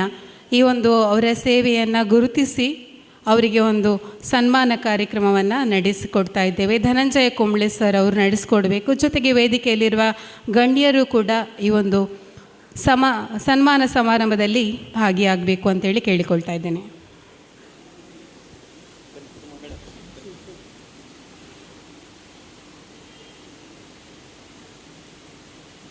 ಶ್ರೀ ನಿಶಾಂತ್ ಅಗಶೆ, ಚಾರ್ಟರ್ಡ್ ಅಕೌಂಟೆಂಟ್ ಬೆಂಗಳೂರು, ಮತ್ತು ಶ್ರೀ ನಿರಂಜನ್ ಜೈನ್, ಉದ್ಯಮಿಗಳು ಬೆಂಗಳೂರು, ಇವರು ಕೂಡ ಪಡೆದುಕೊಳ್ಬೇಕಾಗಿತ್ತು. ಆದರೆ ಈ ದಿನ ಅವರ ಅನುಪಸ್ಥಿತಿಯಲ್ಲಿ ಇದು ಸಾಧ್ಯವಾಗ್ತಾ ಇಲ್ಲ. ಸೊ ಈ ಒಂದು ಗೌರವವನ್ನು ಅವರಿಗೆ ತಲುಪಿಸುವಂತಹ ಕಾರ್ಯಕ್ರಮವು ಮುಂದಿನ ದಿನಗಳಲ್ಲಿ ಇದೆ. ಮುಂದೆ ನಾದನೂಪುರ ಪತ್ರಿಕಾ ಗೌರವ ನಡೆಯುವಂತಹ ಸಂದರ್ಭ. ಮುಖ್ಯವಾಗಿ ನಾದನೂಪುರ ಪತ್ರಿಕೆಗೆ ಸಾಕಷ್ಟು ಅಂಕಣಗಳನ್ನು ಬರೆದು ಲೇಖನಗಳನ್ನು ಕೊಟ್ಟು ಪತ್ರಿಕೆಯನ್ನು ಬೆಳೆಸಿದವರಲ್ಲಿ ಪ್ರಮುಖರು ಅಂತ ಹೇಳಿದರೆ professor S V Udayakumar Shetty ಅವರು, ಉಪನ್ಯಾಸಕರು. ಈಗಾಗಲೇ ಅವರ ಪರಿಚಯ ಕೂಡ ಸಾಕಷ್ಟು ಜನರಿಗಿದೆ. ಉದಯವಾಣಿ ಪತ್ರಿಕೆಗಳಲ್ಲಿ ಅಥವಾ ಬೇರೆ ಬೇರೆ ವಿವಿಧ ಪತ್ರಿಕೆಗಳಲ್ಲಿ ಸಾಕಷ್ಟು ಬರಹಗಳನ್ನ ಬರೆದು ಯಕ್ಷಗಾನದ ವಿಮರ್ಶೆ, ಈ ಥರದ ಕೆಲಸಗಳಲ್ಲಿ ಅವರು ತೊಡಗಿಸಿಕೊಂಡವರು. ಅಷ್ಟೇ ಅಲ್ಲ, ಮಣಿಪಾಲದ MITಯಲ್ಲಿ ಕೂಡ ಉಪನ್ಯಾಸಕರಾಗಿ ಕೂಡ ಇವರು ದುಡಿದವರು. ಹಾಗೆ ನಾದನೂಪುರ ಪತ್ರಿಕೆಗೆ ಅಂಕಣಗಳನ್ನು ನೀಡ್ತಾ ಇದ್ದರು, ಪತ್ರಿಕೆಯ ಬೆಳವಣಿಗೆಗೆ ಕೂಡ ಕಾರಣರಾಗಿದ್ದರು. ಇವರನ್ನು ನಾದನೂಪುರ ಪತ್ರಿಕಾ ಗೌರವ ನೀಡಿ ಗೌರವಿಸಬೇಕು ಅಂತ ಹೇಳಿ ಡಾಕ್ಟರ್ ಮಾಧವ MK ಅವ್ರನ್ನ ಕೇಳ್ಕೊಳ್ತಾ ಇದ್ದೇನೆ. ಜೊತೆಗೆ ವೇದಿಕೆಯಲ್ಲಿರುವ ಗಣ್ಯರು ಕೂಡ ಈ ಒಂದು ಗೌರವ ಕಾರ್ಯಕ್ರಮ ನಡೆಸ್ಕೊಳ್ಬೇಕು ಅಂತೇಳಿ ವಿನಂತಿಸಿಕೊಳ್ತಾ ಇದ್ದೇನೆ.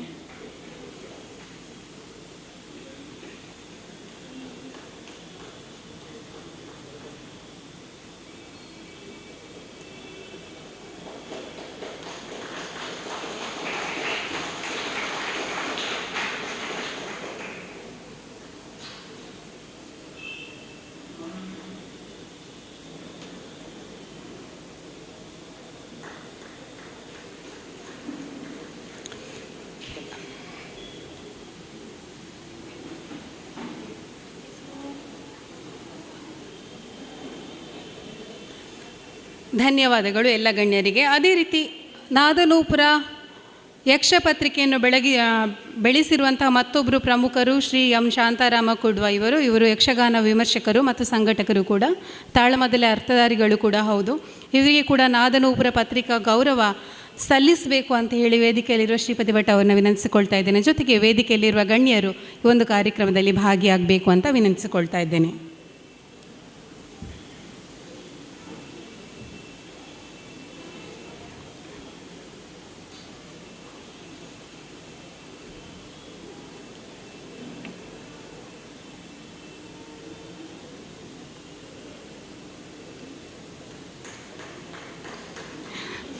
ಶಾಂತಾರಾಮ ಕುಡೂರ್ ಅವರು ಕೂಡ ನಿರಂತರವಾಗಿ ನಾದನೂಪುರ ಪತ್ರಿಕೆಗೆ ಲೇಖನಗಳನ್ನು ಕೊಟ್ಟು ಮೇಳ ದರ್ಪಣ ಅನ್ನುವಂತಹ ಒಂದು ಸಂಚಿಕೆಯನ್ನು ನೀಡ್ತಾ ಇದ್ದಾರೆ. ಈ ಸಂಚಿಕೆಯಲ್ಲಿ ಮೇಳಗಳ ವಿವರ, ಇತಿಹಾಸ ಪ್ರತಿಯೊಂದು ಕೂಡ ಬಹಳ ಸುಂದರವಾಗಿ ಮೂಡಿ ಬರ್ತಾ ಇದೆ.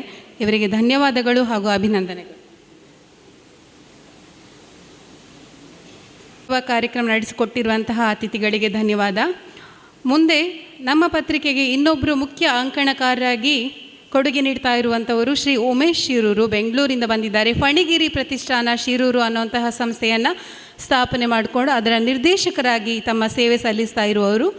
ಇವರು ವೇದಿಕೆಗೆ ಬಂದು ಈ ಗೌರವವನ್ನು ಪಡೆದುಕೊಳ್ಬೇಕು ಅಂತೇಳಿ ವಿನಂತಿಸಿಕೊಳ್ತಾ ಇದ್ದೀನಿ. ಇವರಿಗೆ ಶ್ರೀಯುತ ಪಟ್ಲ ಸತೀಶ್ ಶೆಟ್ಟಿ ಇವರು ಗೌರವ ಸನ್ಮಾನ ಮಾಡಬೇಕಾಗಿ ವಿನಂತಿಸಿಕೊಳ್ತಾ ಇದ್ದೇನೆ.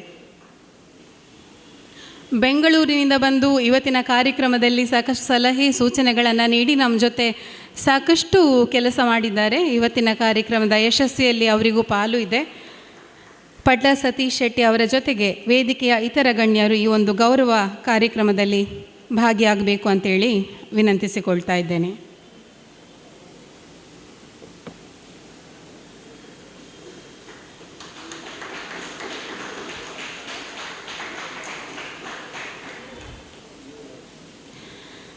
ಹಾಗೆಯೇ ನಾದನೂಪುರ ಪತ್ರಿಕೆಯಲ್ಲಿ ಪ್ರಮುಖವಾದ ಅಂಕಣ ಬರಿತಾ ಇರೋರು ಶ್ರೀಮತಿ ಸಾಯಿ ಸುಮಾ ನಾವುಡ. ಇವರು ಮಹಿಳಾ ಸಾಧಕಿಯರ ಬಗ್ಗೆ ಒಂದು ಸರಣಿ ಲೇಖನಗಳನ್ನು 2 ವರ್ಷಗಳಿಂದ ಕೂಡ ನೀಡ್ತಾ ಬಂದಿದ್ದಾರೆ. ಸುಮಾರು 25 ಲೇಖನಗಳನ್ನು ಬರೆದು ಕೊಟ್ಟಿದ್ದಾರೆ. ಅವರಿಗೆ ಕೂಡ ಪತ್ರಿಕಾ ಗೌರವ ಈ ಒಂದು ವೇದಿಕೆಯಲ್ಲಿ ನಡೀಲಿಕ್ಕೆ ಇದೆ. ಈ ಒಂದು ಗೌರವವನ್ನು ಸಲ್ಲಿಸಬೇಕಾಗಿ ಶ್ರೀಯುತ ಗೋವಿಂದ ವಂಡಾರು ಅವರಲ್ಲಿ ಕೇಳ್ಕೊಳ್ತಾ ಇದ್ದೇನೆ. ವೇದಿಕೆಯಲ್ಲಿರುವ ಇತರ ಗಣ್ಯರು ಕೂಡ ಈ ಒಂದು ಸನ್ಮಾನ ಕಾರ್ಯಕ್ರಮದಲ್ಲಿ ಭಾಗಿಯಾಗಬೇಕು ಅಂತೇಳಿ ವಿನಂತಿಸಿಕೊಳ್ತಾ ಇದ್ದೇನೆ.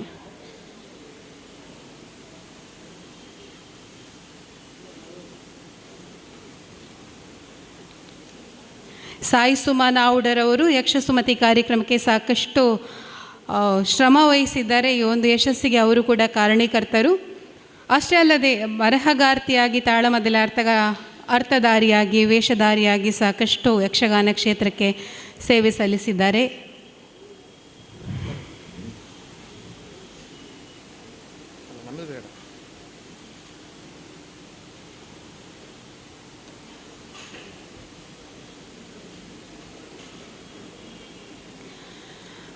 ಯಕ್ಷಸುಮತಿ ಕಾರ್ಯಕ್ರಮದ ಅಂಗವಾಗಿ ವಿವಿಧ ಸ್ಪರ್ಧೆಗಳನ್ನು ಕೂಡ ಆಯೋಜನೆ ಮಾಡಿತ್ತು. ಸ್ಪರ್ಧೆಯಲ್ಲಿ ವಿಜೇತರಾದವರಿಗೆ ಕೂಡ ಇವತ್ತಿನ ಈ ಸಮಾರೋಪ ಕಾರ್ಯಕ್ರಮದಲ್ಲಿ ಏನು ಬಹುಮಾನ ವಿತರಿಸುವಂತಹ ಒಂದು ಕಾರ್ಯಕ್ರಮ ಇದೆ. ಆದರೆ ಅದಕ್ಕಿಂತ ಮೊದಲು ಸಮಾರೋಪ ಭಾಷಣ, ಇಡೀ ದಿನದ ಕಾರ್ಯಕ್ರಮದ ಒಂದು ಸಮಾರೋಪ ಭಾಷಣ, ಪ್ರಮುಖವಾದ ಭಾಷಣ, ಇದನ್ನು ಡಾಕ್ಟರ್ ಧನಂಜಯ ಕುಂಬ್ಳೆ ಅವರು ನಡೆಸ್ಕೊಳ್ಬೇಕಂತೇಳಿ ಕೇಳಿಕೊಳ್ತಾ ಇದ್ದೀನಿ. ಸಂಯೋಜಕರು ಡಾಕ್ಟರ್ ಪಿ ದಯಾನಂದ ಪೈ ಮತ್ತು ಡಾಕ್ಟರ್ ಪಿ ಸತೀಶ್ ಪೈ, ಯಕ್ಷಗಾನ ಅಧ್ಯಯನ ಕೇಂದ್ರ, ಮಂಗಳ ಗಂಗೋತ್ರಿ, ಕೊಣಾಜೆ. ಇವರನ್ನು ಸ್ವಾಗತಿಸ್ತೇನೆ.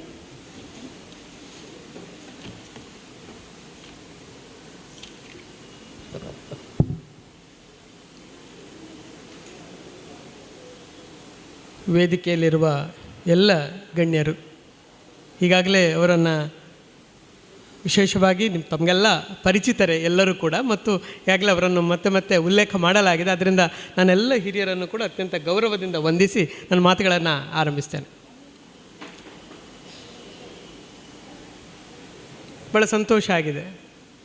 ಇಡೀ ದಿನ ಬೆಳಗಿನಿಂದ ಇಷ್ಟು ಹೊತ್ತು ನಾನು ಈ ಇಡೀ ಚಿಂತನ ಮಂಥನಗಳನ್ನು ಕೇಳಿದ್ದೇನೆ. ಶ್ರೀಮತಿಯರೇ ಸೇರಿಕೊಂಡು, ಬಹುತೇಕ ಶ್ರೀಮತಿಯರೇ ಸೇರಿಕೊಂಡು, ಆಗ ಸಿಬ್ಬಂದಿಯವರು ಒಂದು ಒಳ್ಳೆಯ ದಾಖಲೆಯನ್ನು ಕೊಟ್ಟರು. ಏನಂದರೆ, ಮಹಿಳೆಯರು ಯಕ್ಷಗಾನದಲ್ಲಿ ಯಾವ್ಯಾವ ಪ್ರಮಾಣದಲ್ಲಿದ್ದಾರೆ ಅಂತ ಒಂದು ಅವರು ಸಮೀಕ್ಷೆ ಮಾಡಿದ ಉಲ್ಲೇಖವನ್ನು, ಸಾರಾಂಶವನ್ನು ಅವರು ಕೊಟ್ಟರು. ಅದರಲ್ಲಿ ಹೆಚ್ಚಿನ ಸಂಖ್ಯೆಯಲ್ಲಿ ಯಾರಿದ್ದಾರೆ ಅಂದರೆ ಶ್ರೀಮತಿಯರೇ ಇದ್ದಾರೆ ಅಂತ. ಅದಕ್ಕೆ ಕಾರಣಗಳು ಏನು, ಅದನ್ನು ವಿಶ್ಲೇಷಣೆ ಸಿಬ್ಬಂದಿಯವರೇ ಅವರ ಸಂಶೋಧನಾ ಲೇಖನದಲ್ಲಿ ಮಾಡಿರ್ತಾರೆ. ಬಹುಶಃ ನಮಗೂ ಕಾಣುವ ಒಂದು ಕಾರಣ ಇದೆ. ಏನಂದರೆ, ಒಂದು ಹಂತದ ಬಾಲ್ಯ, ಶಿಕ್ಷಣ, ಮದುವೆ, ಮಗುವಿನ ಆರೈಕೆ ಎಲ್ಲ ಮುಗಿಸಿ ಮಕ್ಕಳು ಶಾಲೆಗೆಲ್ಲ ಹೋದ ಮೇಲೆ ಸ್ವಲ್ಪ ಮಟ್ಟಿಗೆ ಅವರು ಸ್ವಲ್ಪ ಫ್ರೀಡಮ್, ಸ್ವಾತಂತ್ರ್ಯ ಒಂದು ಸಿಗುತ್ತೆ ಬದುಕಿನಲ್ಲಿ. ಆ ಸ್ವಾತಂತ್ರ್ಯದ ಸದುಪಯೋಗವನ್ನು ಯಕ್ಷಗಾನದಂಥ ಕಲೆಯ ಜೊತೆಗೆ ಒಂದು ಹೊಂದಾಣಿಕೆ ಮಾಡಿಕೊಂಡು ಬೆಳೆಯುವ ಒಂದು ಆವರಣ ಸೃಷ್ಟಿಯಾಗ್ತಿದೆ ಎನ್ನುವುದು ಅದು ಬಹಳ ಒಳ್ಳೆಯ ಸಂಗತಿ ಅಂತ. ಯಾಕಂದರೆ ಶ್ರೀಮತಿಯರು ಬಂದಷ್ಟು ಆ ಕುಟುಂಬದಲ್ಲಿ ಯಕ್ಷಗಾನದ ಪ್ರೀತಿ ಬೆಳೀತದೆ ಎನ್ನುವುದನ್ನು ಈಗಾಗಲೇ ನಾವು ಗಮನಿಸಿದವರಿದ್ದೇವೆ. ಸುಮತಿ ಅಂತ ಭಾಳ ಒಳ್ಳೆಯ ಹೆಸರು ಕೊಟ್ಟಿದ್ದಾರೆ. ನನ್ನ ಮಾತನ್ನು ಭಾಳ ಹಗುರ ಮಾಡಿದ್ದಾರೆ ಚಂಬಲ್ತಿಮಾರ್ ಮತ್ತು ಪಟ್ಲ ಸರ್ ಅವರು. ಯಾಕಂದರೆ ನಿಜವಾದ ಸಮಾರೋಪದ ಭಾಷಣದ ಮಾತುಗಳನ್ನು ಅವರು ನಿಮ್ಮ ಜೊತೆಗೆ ಹಂಚಿಕೊಂಡಿದ್ದಾರೆ. ಸುಮತಿ, ಶ್ರೀಮತಿಯರು ಸೇರಿಕೊಂಡು ಸುಮತಿ ಕಾರ್ಯಕ್ರಮ. ಈ ಮತಿ ಅನ್ನುವುದು ಕುವೆಂಪು ಒಂದು ಕಡೆ ಹೇಳ್ತಾರೆ, ಮತಿ ಆತ್ಮೋದ್ಧಾರದ ಆಯುಧ ಅಂತ. ಅದು ಆತ್ಮೋದ್ಧಾರದ ಆಯುಧ. ಆತ್ಮ ಅಂತ ಒಂದು ಪದ ಬರುತ್ತೆ ನಮ್ಮಲ್ಲಿ, ವಚನಕಾರಲ್ಲೊಂದು ಮಾತು ಬರುತ್ತೆ, ಏನಂದರೆ ಒಳಗೆ ಸುಳಿವ ಆತ್ಮ ಗಂಡೂ ಅಲ್ಲ ಹೆಣ್ಣೂ ಅಲ್ಲ. ಒಳಗೆ ಸುಳಿವ ಆತ್ಮ ಅದು ಗಂಡು ಅಲ್ಲ ಹೆಣ್ಣು ಅಲ್ಲ. ನಿಜದಲ್ಲಿ ಕಲೆಯ ಆತ್ಮ ಅದು ಗಂಡು ಅಲ್ಲ ಹೆಣ್ಣು ಅಲ್ಲ. ಆದರೆ ಯಕ್ಷಗಾನ ಗಂಡು ಕಲೆಯಾಗಿ ಬೆಳೆದುಬಿಟ್ಟಿದೆ. ಗಂಡು ಕಲೆ ಅಂತ ಹೇಳುವುದು ತಪ್ಪು ಅಂತ ನಾವು ವಾದಿಸಲಿಕ್ಕಾಗೋದಿಲ್ಲ, ಸತ್ಯ ಅದು. ಯಾಕೆ ಸತ್ಯ ಅಂದರೆ,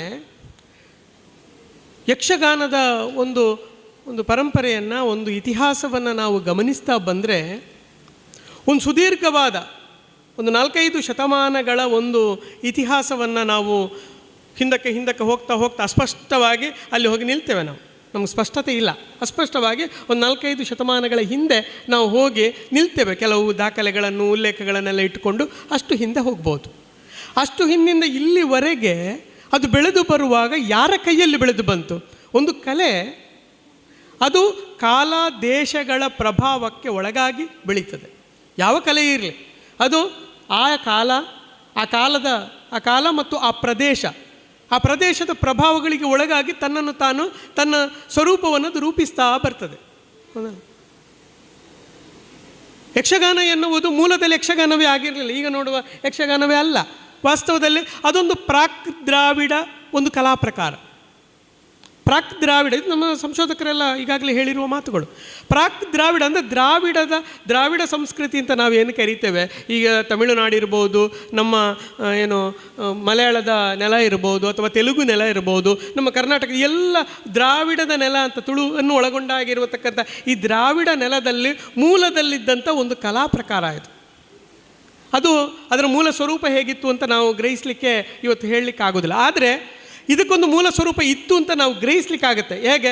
ನೀವು ಕಥಕ್ಕಳಿಯನ್ನು, ಕೂಚಿಪುಡಿಯನ್ನು ಅಥವಾ ನಮ್ಮ ಯಕ್ಷಗಾನವನ್ನು ಎಲ್ಲ ಗಮನಿಸಿದರೆ ಇವೆಲ್ಲ ಬೇರೆ ಬೇರೆ ರೂಪಗಳನ್ನು ಪಡೆದಿದ್ದರೂ ಕೂಡ ಅವುಗಳ ಒಳಗಡೆ ಒಂದು ಅಂತರ್ಸಾಮ್ಯ ಕಾಣುತ್ತೆ. ಕಥಕ್ಕಳಿಗೂ ಯಕ್ಷಗಾನಕ್ಕೂ ಒಂದು ಸಾಮ್ಯತೆ ಇದೆ, ಕಥಕ್ಕಳಿಗೂ ಕೂಚಿಪುಡಿಗೂ ಒಂದು ಸಾಮ್ಯತೆ ಕಾಣುತ್ತೆ. ನಮ್ಮಲ್ಲಿ ಇಂಥ ಯಕ್ಷಗಾನದ ಒಂದು ಯಕ್ಷಗಾನದ ಹಾಗೆ ಕಾಣುವ ಕಲಾ ಪ್ರಕಾರಗಳು ಶ್ರೀಲಂಕಾದವರೆಗೆ ಹೋದರೆ ನಮ್ಗೆ ಸಿಗ್ತದೆ.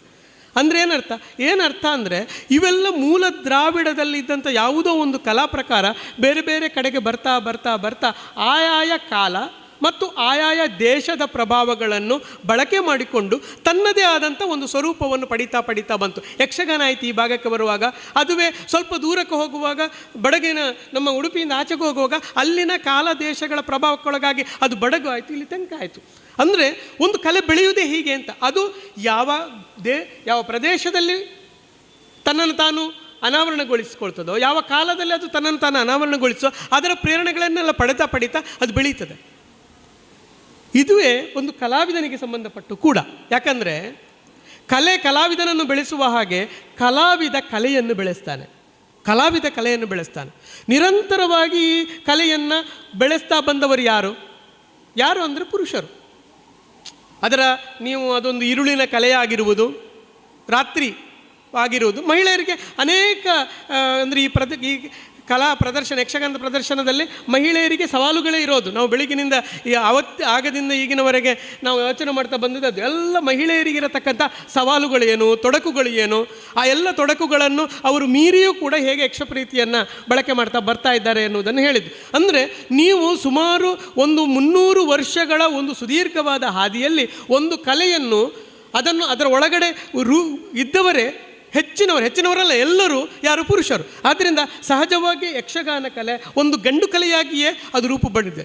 ಅದು ಗಂಡು ಕಲೆಯೇ. ಅದು ಇವತ್ತಿಗೂ ನೀವು ಅಲ್ಲಿ ಬರತಕ್ಕಂಥ ಸ್ತ್ರೀ ಪಾತ್ರದಲ್ಲಿ ಕೂಡ ಒಂದು ಗಂಡಸಿನ ಒಂದು ಲಾಲಿತ್ಯ ಇದೆ, ಒಂದು ಲಾವಣ್ಯ ಇದೆ, ಗೊತ್ತಲ್ಲ? ಅದು ಸ್ತ್ರೀಯರು ಮಾಡಿದರೆ ಇದು ಸ್ತ್ರೀಯೇ ಮಾಡಿದ ಸ್ತ್ರೀ ವೇಷ ಅಂತ ನಮ್ಗೆ ಗೊತ್ತಾಗುತ್ತೆ. ಅದನ್ನು ನಾವು ನಮ್ಮ ಕಣ್ಣುಗಳು ಒಪ್ಪೋದಿಲ್ಲ ಅನೇಕ ಸಂದರ್ಭಗಳಲ್ಲಿ.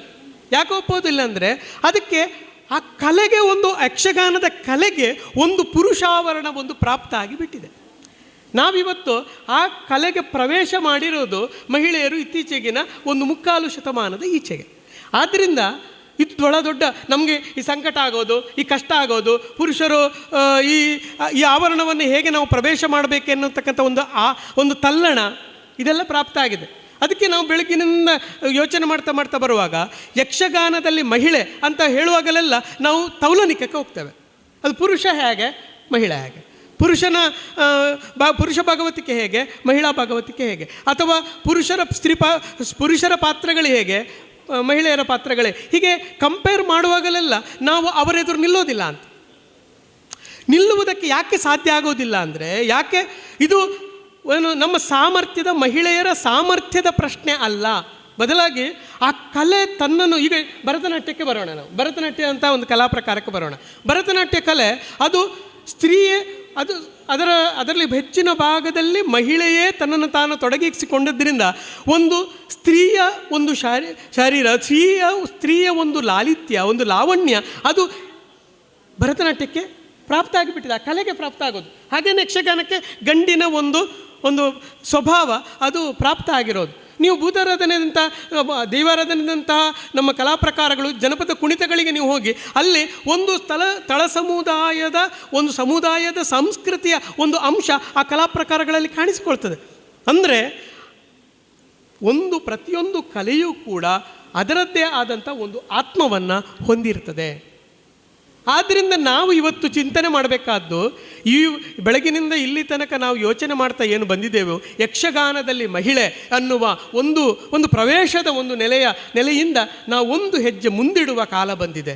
ಅದೇನೆಂದರೆ, ಇದು ಮಹಿಳಾ ಯಕ್ಷಗಾನದ ಕಡೆಗೆ, ಯಕ್ಷಗಾನದಲ್ಲಿ ಮಹಿಳೆಯಲ್ಲ, ಮಹಿಳಾ ಯಕ್ಷಗಾನದ ಕಡೆಗೆ ನಾವು ಹೊರಳಿಕೊಳ್ಳುವ ಕಾಲ ಬಂದಿದೆ ಅಂತ ನನಗೆ ಅನ್ನಿಸ್ತದೆ. ಅದು ಏನಪ್ಪ, ಇದೇನು ಬೇರೆ ಏನಂದರೆ, ಮಹಿಳಾ ಅಸ್ಮಿತೆಯನ್ನೇ, ಅಂದರೆ ಯಕ್ಷಗಾನ ಅಂತ ಹೇಳಿದ ತಕ್ಷಣ ಮಹಿಳೆಯರೆಲ್ಲ ಬಂದು ನಿಲ್ಲುವುದು, ಈ ಆಚೆ ಪುರುಷರು ಮಾಡುವ ಅಥವಾ ಈಗಾಗಲೇ ಸ್ಥಾಪಿತವಾಗಿರತಕ್ಕಂಥ ಪುರುಷ ಪ್ರಧಾನವಾದ ಯಕ್ಷಗಾನದ ಪ್ರದರ್ಶನಗಳು ಏನಿದ್ದಾವೋ ಅವುಗಳಲ್ಲೇ ನಾವು ಪ್ರವೇಶ ಮಾಡಿದರೆ ಅದು ಮಹಿಳಾ ಯಕ್ಷಗಾನ ಆಗೋದಿಲ್ಲ. ಈ ಮಹಿಳಾ ಯಕ್ಷಗಾನ ತನ್ನದೇ ಆದಂಥ ಒಂದು ಚೌಕಟ್ಟನ್ನು ರೂಪಿಸಿಕೊಳ್ಳಬೇಕಾದಂಥ ಅಗತ್ಯ ಇದೆ. ಅದು ಆಗ ಮಾತುಗಳು ಬಂದು ಪ್ರಸಂಗಗಳ ಆಯ್ಕೆಯಿಂದ ತೊಡಗಿ ಉಳಿದ ಎಲ್ಲದರಲ್ಲಿಯೂ ಕೂಡ ನಾವು ಮಹಿಳಾ ಅಸ್ಮಿತೆಯೊಂದನ್ನು ಮೂಡಿಸಬಹುದಾದ ಯಕ್ಷಗಾನವನ್ನು ಕಟ್ಟಬೇಕಾದ ದಿನಗಳು ಬಂದಿವೆ. ಅಂದರೆ ಇರತಕ್ಕಂಥ ನಮ್ಮ ಯಕ್ಷಗಾನ ಪ್ರಸಂಗಗಳು ಅದು ಬಹುತೇಕ ಪುರುಷ ಪ್ರಾಧಾನ್ಯಕ್ಕೆ, ಅಂದರೆ ಎಷ್ಟೋ ಮೇಳಗಳಲ್ಲಿರುತ್ತೆ ಪಾತ್ರಗಳ ಯಾರಿದ್ದಾರೆ ಅಂತ ನೋಡಿಕೊಂಡು ಪ್ರಸಂಗ ಬರೆಯುವ ಪ್ರಸಂಗ ಇದೆ. ಈಗ ಧರ್ಮಸ್ಥಳ ಮೇಳದಲ್ಲೇ ನಾನು ಕೇಳಿದ್ದೇನೆ, ಅಮೃತ ಸೋಮೇಶ್ವರರು ಧರ್ಮಸ್ಥಳ ಮೇಳದಲ್ಲಿರತಕ್ಕಂಥ ಕಲಾವಿದರು ಯಾರು ಅಂತ ನೋಡಿಕೊಂಡು ಅಂಥ ಕಲಾವಿದರುಗಳನ್ನು ಕಣ್ಣ ಮುಂದೆ ಇಟ್ಟುಕೊಂಡು ಅವರು ಯಕ್ಷಗಾನ ಪ್ರಸಂಗವನ್ನು ಬರೀತಾರೆ. ಸಹಜವಾಗಿ ಯಕ್ಷಗಾನ ಮೇಳಗಳಲ್ಲಿರುವ ಪುರುಷ ಪಾತ್ರಧಾರಿಗಳಿಗೆ ಬೇಕಾಗುವ ಹಾಗೆ ಈ ಪ್ರಸಂಗಗಳ ರಚನೆ ಹೊಂದಿವೆ ಅನ್ನುವುದು ಸ್ಪಷ್ಟ. ಹಾಗಿರುವಾಗ ಈಗ ಆ ಪ್ರಸಂಗಗಳಿಗೆ ಮಹಿಳೆಯರು ಆ ಪ್ರಸಂಗಗಳನ್ನು ಆಡಲಿಕ್ಕೆ ಹೋದಾಗ ಅದು ಮಹಿಳಾ ಯಕ್ಷಗಾನ ಸ್ವರೂಪವನ್ನು, ಅಸ್ಮಿತೆಯನ್ನು ಪಡೆಯುವುದಕ್ಕೆ ಸಾಧ್ಯ ಆದೀತಾ? ಆಗೋದಿಲ್ಲ. ಆದ್ದರಿಂದ ಪ್ರಸಂಗ ರಚನೆಯಿಂದ ತೊಡಗಿ ಅದನ್ನು ವೇದಿಕೆಯಲ್ಲಿ ಪ್ರದರ್ಶಿಸುವವರೆಗೆ ಒಂದು ಹೊಸ ಬಗೆಯ ಮಹಿಳಾ ಅಸ್ಮಿತೆಯನ್ನು ಸ್ಫುರಿಸುವ ಪ್ರದರ್ಶನಗಳ ಕಡೆಗೆ, ಆಲೋಚನೆಗಳ ಕಡೆಗೆ ನಾವು ಹೊರಡಬೇಕಾದಂಥ ಅಗತ್ಯ ಇದೆ. ಹಾಗೆ ಹೇಳಿದರು, ಮಹಿಳೆಯರು ನಮ್ಮಲ್ಲಿ ಅಂಬೆ ಅಂತ ಮಹಿಳಾ ಪಾತ್ರ ಇದೆ, ನಮ್ಮಲ್ಲಿ ದ್ರೌಪದಿ ಅಂತ ಮಹಿಳಾ ಪಾತ್ರ ಇದೆ, ಅವುಗಳನ್ನೇ ಕೇಂದ್ರೀಕರಿಸಿದ ಯಕ್ಷಗಾನ ಪ್ರಸಂಗಗಳು, ಅವುಗಳನ್ನು ನಾವು ವೇದಿಕೆಯಲ್ಲಿ ಹೇಗೆ ಅನಾವರಣ, ಅಂದರೆ ಮಹಿಳಾ ಒಂದು ಆತ್ಮ ಇದೆಯಲ್ಲ, ಅವುಗಳು ಇರತಕ್ಕಂಥ ಒಂದು ಆವರಣವನ್ನು ನಮಗೆ ತರಲಿಕ್ಕೆ ಸಾಧ್ಯವಾ?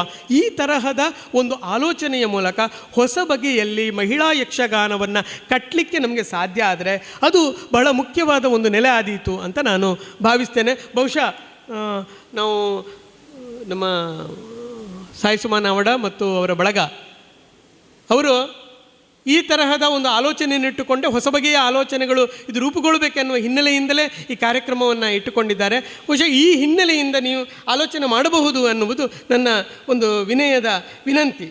ಅಷ್ಟು ಮಾತ್ರ ಅಲ್ಲ, ಯಕ್ಷಗಾನ ಅಂದರೆ ನಾವು ಸಾಮಾನ್ಯವಾಗಿ ಮತ್ತೆ ಮತ್ತೆ ಮತ್ತೆ ಮತ್ತೆ ಪ್ರದರ್ಶನವನ್ನು ಮಾತ್ರ ಕೇಂದ್ರೀಕರಿಸಿಕೊಂಡು ಯೋಚನೆ ಮಾಡ್ತೇವೆ. ಪ್ರದರ್ಶನ ಮಾತ್ರ. ಆದರೆ ಪ್ರದರ್ಶನ ಮಾತ್ರ ಅಲ್ಲ, ಯಕ್ಷಗಾನದ ಒಂದು ಆವರಣ ಬೇರೆ ಇದೆ. ಕುಡ್ವರು ನಮ್ಮ ಹಿರಿಯರು ಇದ್ದಾರೆ, ಇಲ್ಲಿ ಉದಯ್ ಕುಮಾರ್ ಇದ್ದಾರೆ. ಅವರು ಯಕ್ಷಗಾನವನ್ನು ಕಟ್ಟುವ ಒಂದು ಕ್ರಮ ಇದೆ. ಅವರು ಯಕ್ಷಗಾನವನ್ನು ಕಟ್ಟುವ ಕ್ರಮ ಇದೆ. ಈ ಕ್ರಮಕ್ಕೆ ಈ ಜಾಗಕ್ಕೆ ಮಹಿಳೆಯರು ಪ್ರವೇಶ ಮಾಡುವುದಕ್ಕೆ ಸಾಕಷ್ಟು ಅವಕಾಶಗಳಿದ್ದಾವೆ. ಅಂದರೆ ಕೇವಲ ಯಕ್ಷಗಾನ ಅಂದರೆ ವೇಷ ಹಾಕುವುದು, ಕುಣಿಯುವುದು, ಪ್ರದರ್ಶನದಲ್ಲಿ ಭಾಗಿಯಾಗುವುದು, ಹಿಮ್ಮೇಳದ ಭಾಗವತಿ ಆಗುವುದು ಅಷ್ಟೇ ಅಲ್ಲ. ಯಕ್ಷಗಾನದಲ್ಲಿ ಬೇರೆ ಸಂಗತಿಗಳಿದ್ದೇವಲ್ಲ, ಯಕ್ಷಗಾನದ ಅಧ್ಯಯನದ ಭಾಗಗಳು ಬಹಳ ತುಂಬ ಕೊರತೆ ಇದೆ ಅದರಲ್ಲಿ. ಯಕ್ಷಗಾನ ಅಧ್ಯಯನಗಳಿಗೆ ಇವತ್ತು ಪ್ರದರ್ಶನಗಳಿಗೆ ಕಂಪೇರ್ ಮಾಡಿದರೆ 1%, 2% ಅಧ್ಯಯನಕಾರರಿದ್ದಾರೆ. ನೀವು ಇಡೀ ನಮ್ಮ ಕರ್ನಾಟಕದಲ್ಲಿ ನಡೆಯತಕ್ಕಂಥ ಯಕ್ಷಗಾನ ಪ್ರದರ್ಶನಗಳನ್ನು ಲೆಕ್ಕ ಹಾಕಿದರೆ ಅದರ ಕುರಿತಾದಂಥ ಅಧ್ಯಯನ, ಅದರ ಕುರಿತಾದಂಥ ಸೂಕ್ಷ್ಮವಾದ ಸಂಶೋಧನೆಗಳು, ಅದಕ್ಕೆ ಬಗೆಗಿರತಕ್ಕಂಥ ವಿಮರ್ಶೆಗಳು, ಅದರ ಬಗೆಗಿರತಕ್ಕಂಥ ದಾಖಲೀಕರಣಗಳು ಆಗುವುದೇ ಇಲ್ಲ ಎನ್ನುವಷ್ಟು ಅಪರೂಪ ಆಗಿದೆ. ಈ ಪ್ರದೇಶಗಳು ಖಾಲಿ ಇವೆ ಅಂತ. ಆ ಖಾಲಿಯನ್ನು ತುಂಬುವುದಕ್ಕೆ ಮಹಿಳೆಯರಿಗೆ ಶಕ್ತಿ ಇದೆ. ಯಾಕೆ ಶಕ್ತಿ ಇದೆ ಅಂದರೆ, ನಮ್ಮಲ್ಲಿ ಆಧುನಿಕ ಸಂದರ್ಭದಲ್ಲಿ ಮಹಿಳೆಯರೆಲ್ಲ ವಿದ್ಯಾವಂತರಾಗಿದ್ದಾರೆ. ಅವರು ಪದವಿಯನ್ನು ಪಡೆದಿದ್ದಾರೆ, ಅವರು ಸ್ನಾತಕೋತ್ತರ ಪದವಿಯನ್ನು ಪಡೆದಿದ್ದಾರೆ. ನಮ್ಮಲ್ಲಿ ಅನೇಕರು PhD ಪದವಿಗಳನ್ನು ಪಡ್ಕೊಂಡವರಿದ್ದಾರೆ. ಇಂಥವರೆಲ್ಲ ನಾವು ಈ ಬಗೆಯಲ್ಲಿ ಯೋಚನೆ ಮಾಡಬೇಕಂತ ಅಗತ್ಯ ಇದೆ. ಅಂದರೆ ಯಕ್ಷಗಾನವನ್ನು ಮಹಿಳೆಯರು ಈ ಅಧ್ಯಯನದ ಒಂದು ಕ್ಷೇತ್ರ ಏನಿದೆ, ಸಂಶೋಧನೆಯ ಕ್ಷೇತ್ರ ಇದೆ, ದಾಖಲೀಕರಣದ ಕ್ಷೇತ್ರ ಏನಿದೆ, ಅವುಗಳಲ್ಲಿ ತುಂಬುವುದಕ್ಕೆ, ಅವುಗಳನ್ನು ತುಂಬುವ ಒಂದು ಪ್ರಯತ್ನದ ಕಡೆಗೂ ಕೂಡ ಒಂದು ಯೋಚನೆಯನ್ನು ಮಾಡಬೇಕು ಎನ್ನುವುದು ಒಂದು ಮಾತನ್ನು ನಾನು ಇಲ್ಲಿ ಹೇಳ್ಬೋದು ಅಂತ ಅನ್ನಿಸ್ತದೆ. ಅಷ್ಟು ಮಾತ್ರ ಅಲ್ಲ, ತುಂಬ ಸಣ್ಣ ಸಣ್ಣ ಕೆಲಸಗಳಿವೆ ಯಕ್ಷಗಾನದಲ್ಲಿ ಕೂಡ. ವೇಷಭೂಷಣ ತಯಾರಿ ಮಾಡೋರೇ ಇಲ್ಲ ಅಂತ ಆಗಿಬಿಟ್ಟಿದೆ. ನಮ್ಮಲ್ಲಿ ಕಿರೀಟಗಳನ್ನು ತಯಾರು ಮಾಡ್ತಾ ಇದ್ದಂಥವರು ಅಡು ಶ್ರೀಧರೆಲ್ಲ ಯಾರು ಅಂತ, ಎಷ್ಟು ವೆರೈಟಿಯ ಕಿರೀಟಗಳಿವೆ ಎನ್ನುವುದೇ ನಮ್ಗೆ ಮರ್ತೋಗಿವೆ. ಇವತ್ತು ಕಿರೀಟಗಳಲ್ಲಿ ಯಕ್ಷಗಾನದ ಕಿರೀಟಗಳೇ ಅದು ಕಣ್ಮರೆಯಾಗ್ತಾ ಇವೆ. ಒಂದು 5-6 ಬಗೆಯ ಕಿರೀಟಗಳನ್ನು ನಾವು ಇವತ್ತು ನೋಡಲಿಕ್ಕೆ ಸಾಧ್ಯ ಆಗುವಂಥ ಸ್ಥಿತಿ ಬಂದಿದೆ. ಇದು ಬೆಳವಣಿಗೆ ಅಲ್ಲ ಅಂತ. ನಮ್ಮಲ್ಲಿ ಬಣ್ಣಗಾರಿಕೆಯಲ್ಲಿ ಮುಖದ ಬಣ್ಣಗಾರಿಕೆಯನ್ನು ನೀವು ಯಕ್ಷಗಾನದಲ್ಲಿ ಗಮನಿಸ್ತಾ ಬಂದರೆ ಬಣ್ಣಗಾರಿಕೆಯ ಸೂಕ್ಷ್ಮಗಳು ಮರೆಯಾಗಿವೆ. ಸೂಕ್ಷ್ಮವಾದ ರಾಕ್ಷಸ ವೇಷಕ್ಕೆ ಮಾಡಬಹುದಾದಂಥ ಬಣ್ಣಗಾರಿಕೆಯ ಸಂಗತಿಗಳಿವೆ ಅಲ್ಲ, ಎಷ್ಟು ವಿಧದ ಬಣ್ಣಗಾರಿಕೆಗಳಿದ್ದಾವೆ. ಅವುಗಳ ದಾಖಲೀಕರಣವೂ ಇಲ್ಲ, ಆ ಬಣ್ಣವನ್ನು ಈಗ ಅನುಸರಿಸುವವರಿಲ್ಲ. ಅಂದರೆ ಏನರ್ಥ, ನಮ್ಮಲ್ಲಿ ನಾವು ಒಂದು ಕಡೆಯಲ್ಲಿ ಯಕ್ಷಗಾನ ಬೆಳೀತಾ ಇವೆ ಅಂತ ಪ್ರದರ್ಶನದ ಸಂಖ್ಯೆ ನೋಡಿ ಹೇಳ್ತಾ ಇರ್ತೇವೆ.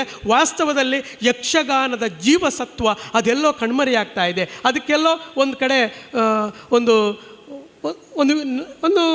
ಏನು ಅಪಮೂಲೀಕರಣದ ಒಂದು ನೆಲೆಗೆ ನಾವು ಹೋಗ್ತಾ ಇದ್ದೇವೆ ಎನ್ನುವುದು ಕೂಡ ಬಹಳ ಎಚ್ಚರದಿಂದ ನಾವು ಅಧ್ಯಯನಕಾರರು ಗಮನಿಸಬೇಕಾದಂಥ ಅಂಶ ಇದೆ. ಈ ಭಾಗಗಳನ್ನೆಲ್ಲ ನಾವು ತುಂಬಲಿಕ್ಕೆ ಸಾಧ್ಯ ಆಗುತ್ತೆ. ವೇಷಭೂಷಣಗಳ ತಯಾರಿಯನ್ನು ಮಾಡುವುದಕ್ಕೆ ನಮ್ಮಲ್ಲಿ ಸ್ತ್ರೀ ಸಂಘಗಳು ತುಂಬ ಹೊರಟಿವೆ. ಈಗ ತುಂಬ ಬೇರೆ ಬೇರೆ ಕೆಲಸಗಳಲ್ಲಿ ನಾವು ತಿಂಡಿ ತಿನಿಸುಗಳನ್ನು ಮಾಡ್ತೇವೆ, ಅದಕ್ಕೆ ಮಾರ್ಕೆಟ್ ಹುಡುಕ್ತೇವೆ. ಎಷ್ಟು ಶಕ್ತವಾಗಿ ಸ್ತ್ರೀ ಶಕ್ತಿ ಕೇಂದ್ರಗಳು ಬೆಳೀತಾ ಇವೆ ಅಂದರೆ ನಿಜವಾಗಿ ಭವಿಷ್ಯದ ಭಾರತ ಅದು ಸ್ತ್ರೀಯರ ಕೈಯಲ್ಲಿದೆ. ಹಾಗೇನೇ ಭವಿಷ್ಯದ ಯಕ್ಷಗಾನವೂ ಕೂಡ ಸ್ತ್ರೀಯರ ಕೈಯಲ್ಲೇ ಇದೆ. ಮನಸ್ಸು ಮಾಡಿದರೆ ಅವರು ಯಕ್ಷಗಾನಕ್ಕೆ ಸಂಬಂಧಪಟ್ಟ ಎಲ್ಲ ಮನೆಯಲ್ಲಿ ಹೇಗೆ ಭಾಳ ಸೂಕ್ಷ್ಮವಾಗಿ ಪ್ರತಿಯೊಂದನ್ನು ಕೂಡ ಭಾಳ ಅಚ್ಚುಕಟ್ಟಾಗಿ ಸಣ್ಣ ಸಣ್ಣ ಸಂಗತಿಗಳನ್ನು ಕೂಡ ಪ್ರೀತಿಯಿಂದ ಮಾಡುವ ಹಾಗೆಯೇ ಅವರು ಯಕ್ಷಗಾನದ ಕಲೆಯ ಈ ಹೊರಾವರಣ ಏನಿದೆ, ಒಳ ಪ್ರದರ್ಶನ ಆವರಣ ಮಾತ್ರ ಅಲ್ಲ, ಹೊರಾವರಣವನ್ನು ಕೂಡ ಶ್ರೀಮಂತಗೊಳಿಸುವ ಶಕ್ತಿ, ಸಾಮರ್ಥ್ಯ ಮತ್ತು ತಾಳ್ಮೆ ಅದು ನಿಮಗಿದೆ. ಆದ್ದರಿಂದ ಅದನ್ನು ನೀವು ಮಾಡಲಿಕ್ಕೆ ಮುಂದಾಗಬಹುದು ಎನ್ನುವ ಒಂದು ಮಾತನ್ನು ಹೇಳ್ತಾ ಭಾಳ ಒಳ್ಳೊಳ್ಳೆಯ ಚರ್ಚೆಗಳಾದವು. ಬೆಳಗ್ಗೆಯಿಂದ ನಾನು ಗಮನಿಸ್ತಾ ಇದ್ದೆ. ನನಗೆ ಮತ್ತೊಂದು ಸಲ ನೀವು ಯಾರು ವಂಡಾರ್ ಮತ್ತು ನಮ್ಮ ಮಾಧವರು ಮತ್ತು ಸಾಯಿಸುಮ ಬಳಗವನ್ನು ನಾನು ಪ್ರಶಂಸೆ ಮಾಡಬೇಕು. ಯಾಕೆ ಪ್ರಶಂಸೆ ಮಾಡಬೇಕಂದ್ರೆ, ನಮ್ಮಲ್ಲಿ ಯಕ್ಷಗಾನ ಸಮ್ಮೇಳನಗಳಾಗ್ತವೆ. ಯಕ್ಷಗಾನದ ಸಮ್ಮೇಳನಗಳನ್ನು ನಾವು ಮಾಡ್ತೇವೆ.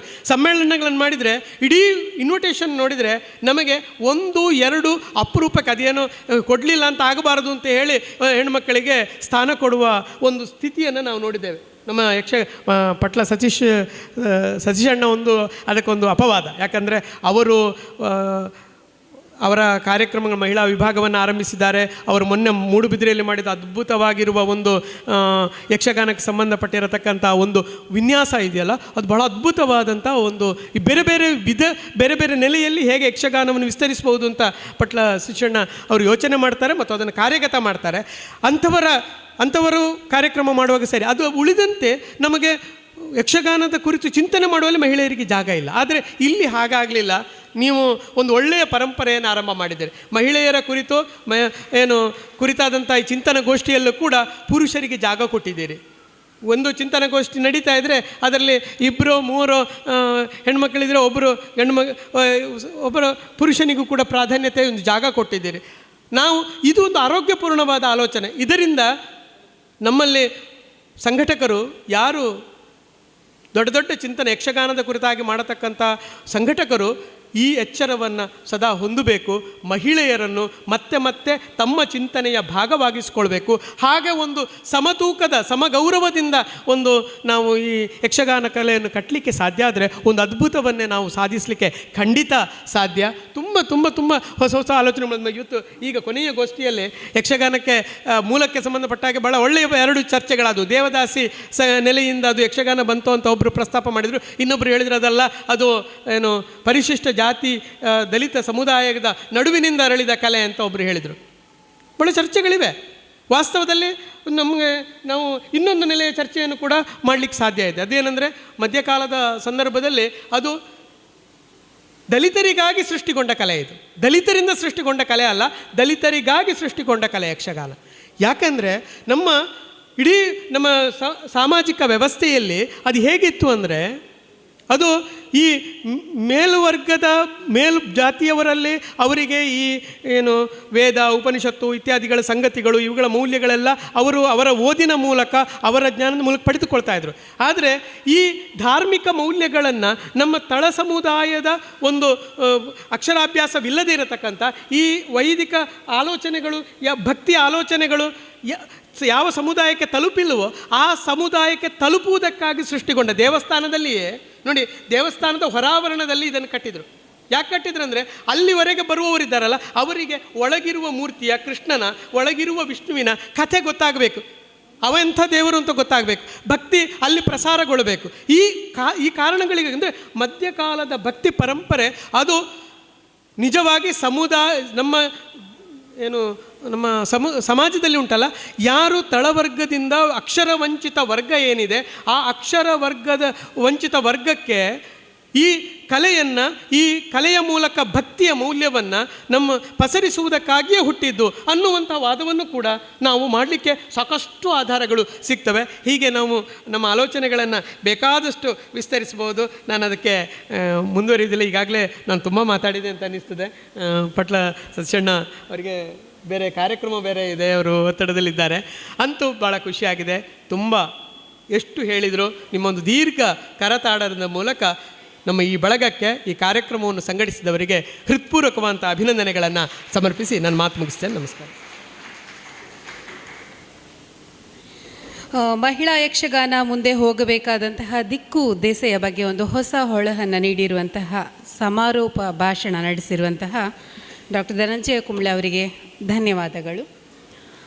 ಹಾಗೆಯೇ ಕೊನೆಯದಾಗಿ ಮುಖ್ಯ ಘಟ್ಟದಲ್ಲಿದ್ದೇವೆ. ಅಧ್ಯಕ್ಷೀಯ ಭಾಷಣ doctor M K Madhav sir ಅವರು ನಡೆಸ್ಕೊಡ್ಬೇಕಾಗಿ ಕೇಳ್ಕೊಳ್ತಾ ಇದ್ದೇನೆ.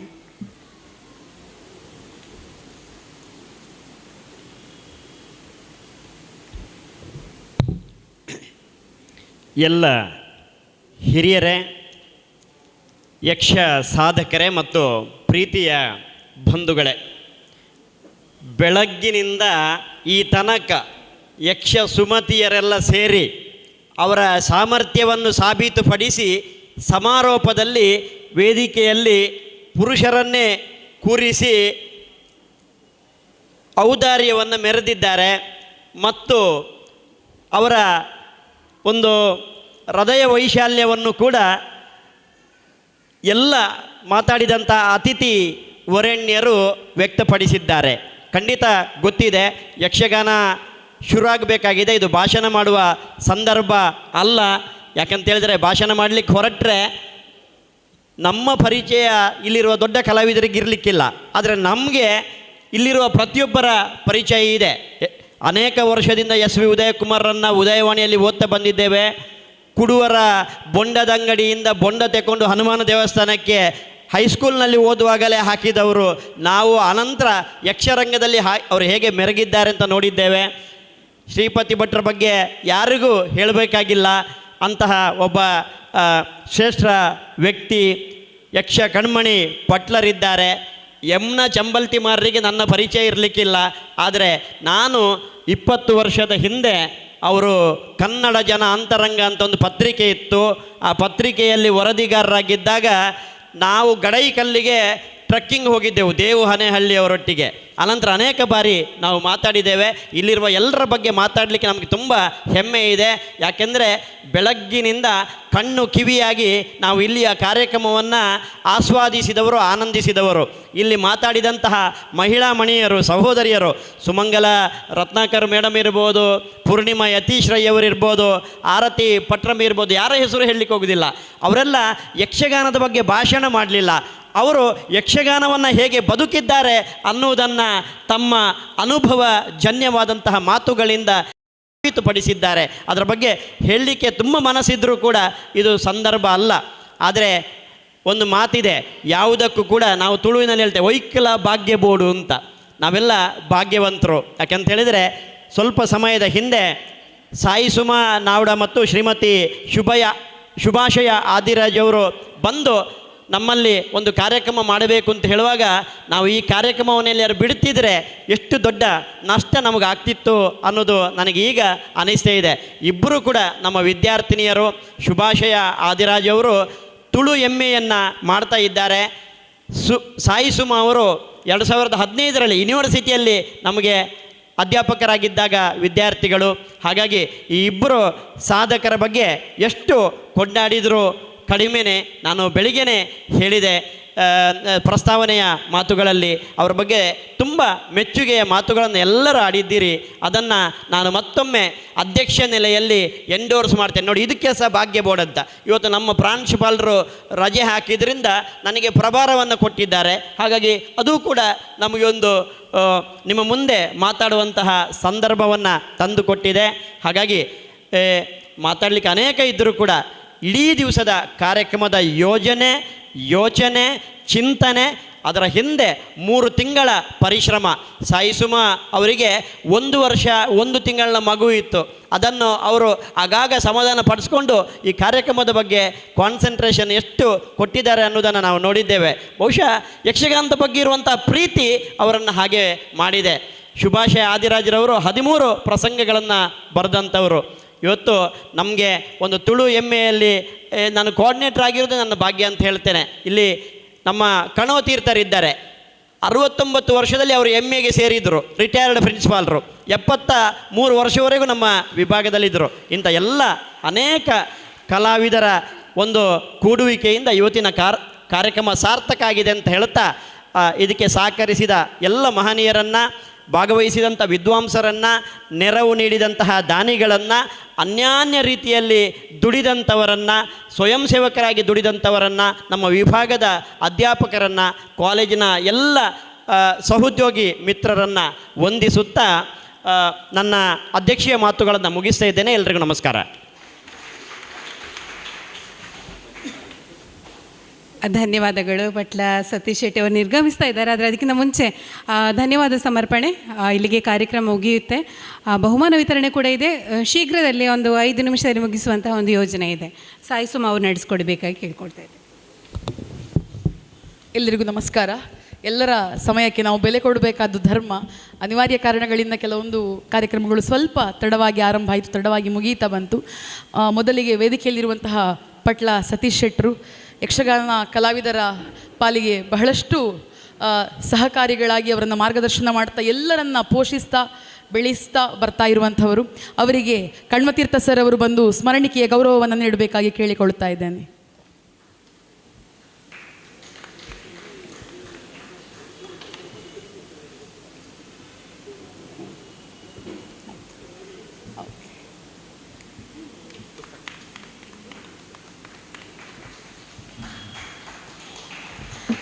ಹಾಗೆಯೇ ಇವತ್ತು ಸಮಾರೋಪ ಭಾಷಣವನ್ನು ಮಾಡಿದವರು ನನ್ನ ಗುರುಗಳು ಡಾಕ್ಟರ್ ಧನಂಜಯ ಕುಂಬ್ಳೆಯವರು. ಅವರಿಗೆ ಸ್ಮರಣಿಕೆಯನ್ನು ನೀಡಿ ಗೌರವಿಸಬೇಕಾಗಿ ವೇದಿಕೆಯಲ್ಲಿರುವಂತಹ ಶ್ರೀಪತಿ ಕಲ್ಲೂರಾಯ ಸರ್ ಇವರಲ್ಲಿ ಕೇಳಿಕೊಳ್ಳುತ್ತಾ ಇದ್ದೇನೆ.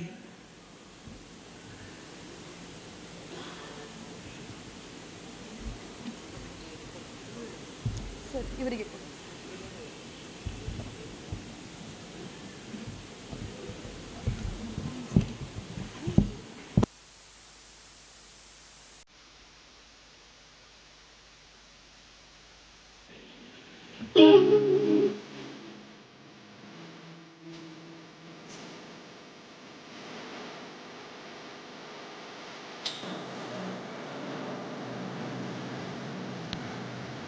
ವೇದಿಕೆಯಲ್ಲಿರುವಂತಹ ಚಂಬಲ್ತಿಮಾರ್ ಗಣಿಪುರ ಪತ್ರಿಕೆಯ ಸಂಪಾದಕರು, ಅವರಿಗೆ ತುಳು MA ಹಳೆ ವಿದ್ಯಾರ್ಥಿಯಾದಂತಹ ಹಿರಿಯ ವಿದ್ಯಾರ್ಥಿಯಾದಂತಹ ಹರೀಶ್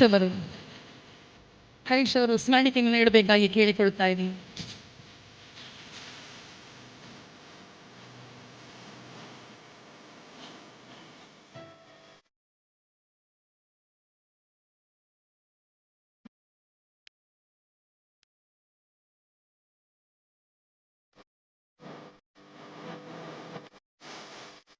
ವೇದಿಕೆಯಲ್ಲಿರುವಂತಹ ಅಧ್ಯಕ್ಷ ಸ್ಥಾನವನ್ನು ವಹಿಸಿದವರು, ನಾವಿವತ್ತು ಈ ಕಾರ್ಯಕ್ರಮವನ್ನು ಮಾಡಬೇಕಾದ್ರೆ ನಮಗೆ ಬೆನ್ನೆಲುಬಾಗಿ ಇದ್ದವರು, ಬಹಳಷ್ಟು ಸಹಕಾರವನ್ನು ಕೊಟ್ಟವರು ನನ್ನ ಗುರುಗಳಾದಂತಹ ಮಾಧವ ಸರ್ ಅವರು.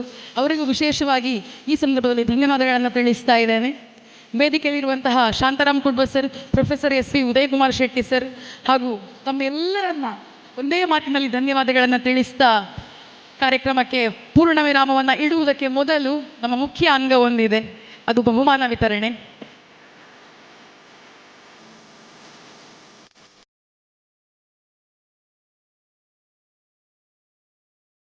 ನಡೆಸಿಕೊಳ್ಳುವುದಕ್ಕಿದೆ. ನಾವು ಸಾರ್ವಜನಿಕರಿಗಾಗಿ ಆರಂಭದಲ್ಲಿ ಲಾಂಛನ ಸ್ಪರ್ಧೆ ಮತ್ತು ಘೋಷಣಾ ವಾಕ್ಯ ಸ್ಪರ್ಧೆಯನ್ನು ಆಯೋಜನೆ ಮಾಡಿದ್ದೆವು. ಅದನ್ನು ಈಗಾಗಲೇ ತಿಳಿಸಿದ ಹಾಗೆ ಅನಿಲ್ ಕೈರಂಗಡ ಅವರು ಲಾಂಛನ ಸ್ಪರ್ಧೆಯಲ್ಲಿ, ಜ್ಯೋತಿ ಶೈಲೇಶ್ ಅವರು ಘೋಷಣಾ ವಾಕ್ಯ ಸ್ಪರ್ಧೆಯಲ್ಲಿ ವಿಜೇತರಾಗಿರ್ತಾರೆ. ಅವರು ಇಲ್ಲದ ಕಾರಣ ಅವರಿಗೆ ಪ್ರಶಸ್ತಿಯನ್ನು ಇಲ್ಲಿ ಕೊಡುತ್ತಾ ಇಲ್ಲ. ಅದರ ಜೊತೆಗೆ ನಾವು ಇವತ್ತು ಮಹಿಳೆಯರಿಗಾಗಿ ವಿಶೇಷವಾಗಿ ಆಯೋಜನೆ ಮಾಡಿದಂತಹ 3 ಸ್ಪರ್ಧೆಗಳು, ಯಕ್ಷರಸ ಪ್ರಶ್ನೆ, ಯಕ್ಷ ಮುಖವರ್ಣಿಕೆ ಹಾಗೂ ಯಕ್ಷನಾಟ್ಯ ಅಭಿನಯ, ಇದರ ಬಹುಮಾನವನ್ನು ಈಗ ವೇದಿಕೆಯಲ್ಲಿ ಗಣ್ಯರು ಕೊಡುವುದಕ್ಕಿದ್ದಾರೆ. ಮೊದಲಿಗೆ ಯಕ್ಷರಸ ಪ್ರಶ್ನೆ. ಇದರಲ್ಲಿ ಯಾವುದೇ ವಯೋಮಾನದ ಮಿತಿ ಇರಲಿಲ್ಲ. ಅನೇಕರು ಈ ಸ್ಪರ್ಧೆಯಲ್ಲಿ ಭಾಗವಹಿಸಿದರು. ಇದರಲ್ಲಿ ಪ್ರತಿಯೊಂದು ಸ್ಪರ್ಧೆಗಳಲ್ಲಿ ಪ್ರಥಮ ಹಾಗೂ ದ್ವಿತೀಯ ಬಹುಮಾನವನ್ನು ನಾವಿಲ್ಲಿ ಕೊಡ್ತಾ ಇದ್ದೇವೆ. ದ್ವಿತೀಯ ಬಹುಮಾನವನ್ನು ಪಡ್ಕೊಂಡವರು ಯಕ್ಷರಸ ಪ್ರಶ್ನೆಯಲ್ಲಿ ರಕ್ಷಿತಾ ಕೆ ಆಚಾರ್ ಅವರು ವೇದಿಕೆಗೆ ಬರಬೇಕಾಗಿ ಕೇಳಿಕೊಳ್ತಾ ಇದ್ದೇನೆ. ಬಹುಶಃ ಇಲ್ಲ ಅಂತ ಕಾಣ್ತದೆ. ಪ್ರಥಮ ಬಹುಮಾನವನ್ನು ಪಡ್ಕೊಂಡವರು ಅಬ್ಬರತಾಳದಲ್ಲಿ ಮದ್ದಳೆಯನ್ನು ನುಡಿಸಿದಂತಹ ಶ್ರಾವ್ಯ ತಲಕಳ. ಯೋಗಾಕ್ಷಿ ಗಣೇಶ್ ಅವರ ಮಗಳು ಶ್ರಾವ್ಯ ತಲಕಳ.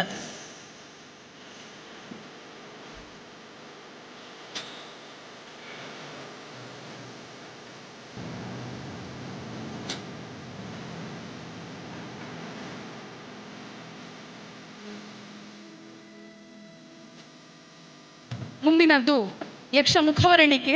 ಅದರಲ್ಲಿ 2 ವಿಭಾಗಗಳನ್ನು ಮಾಡಿದ್ದೆವು. ಇದು ಸಾತ್ವಿಕ ಮತ್ತು ತಾಮಸ, ಅಂದರೆ ಹಸಿ ಬಣ್ಣದ ವಿಭಾಗವನ್ನು. ಇದರಲ್ಲಿ ಸಾತ್ವಿಕ ಬಣ್ಣದಲ್ಲಿ ದ್ವಿತೀಯ ಬಹುಮಾನವನ್ನು ಪಡ್ಕೊಂಡವರು ವಿದ್ಯಾ ಆನಂದ ಭಟ್ಟಕೆಕ್ಕಾರು.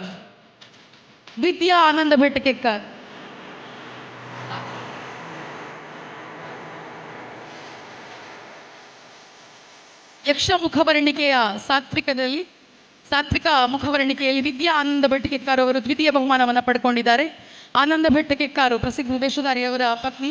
ಇವರು ಕೂಡ ಸೂರ್ಯನಾರಾಯಣ ಪದಕಣ್ಣಾಯರ ಶಿಷ್ಯರು, ಬಹಳಷ್ಟು ಒಳ್ಳೆಯ ವೇಷಧಾರಿಯು.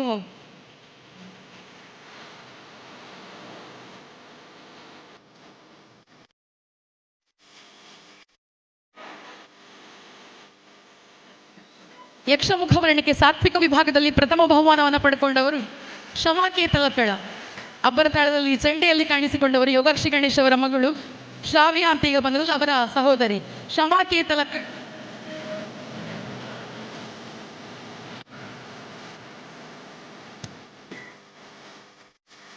ಯಕ್ಷ ಮುಖವರ್ಣಿಕೆಯ ತಾಮಸ ಹಸಿ ಬಣ್ಣದ ವಿಭಾಗದಲ್ಲಿ ಇವತ್ತು ಬಂದಂತಹ ಬಣ್ಣಗಾರಿಕೆಯ ಮುಖವರ್ಣಿಕೆಯ ಸ್ಪರ್ಧಾಳುಗಳಲ್ಲಿ ಅನೇಕರು ಬಹಳಷ್ಟು ಪರಿಪೂರ್ಣತೆಯಲ್ಲಿ ಬಣ್ಣಗಾರಿಕೆಯನ್ನು ಮಾಡಿದ್ದಾರೆ ಅನ್ನೋದು ತೀರ್ಪುಗಾರರ ಅಭಿಪ್ರಾಯವೂ ಹೌದು. ಇದಕ್ಕೆ ತೀರ್ಪು ನೀಡುವುದಕ್ಕೆ ಸಹಕರಿಸಿದವರು ನಮಗೆ ಲಕ್ಷ್ಮಣ ಕುಮಾರ ಮರಕಡ ಅವರು. ಯಕ್ಷ ಮುಖವರ್ಣಿಕೆ ಸಾತ್ವಿಕ ವಿಭಾಗದ ಪ್ರಥಮ ಬಹುಮಾನ.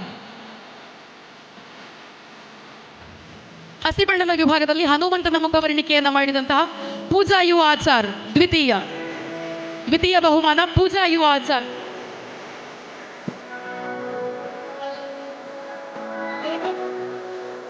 ಬಹಳ ಒಳ್ಳೆಯ ವೇಷಧಾರಿ ಪೂಜಾ ಆಚಾರ್ ಅವರು.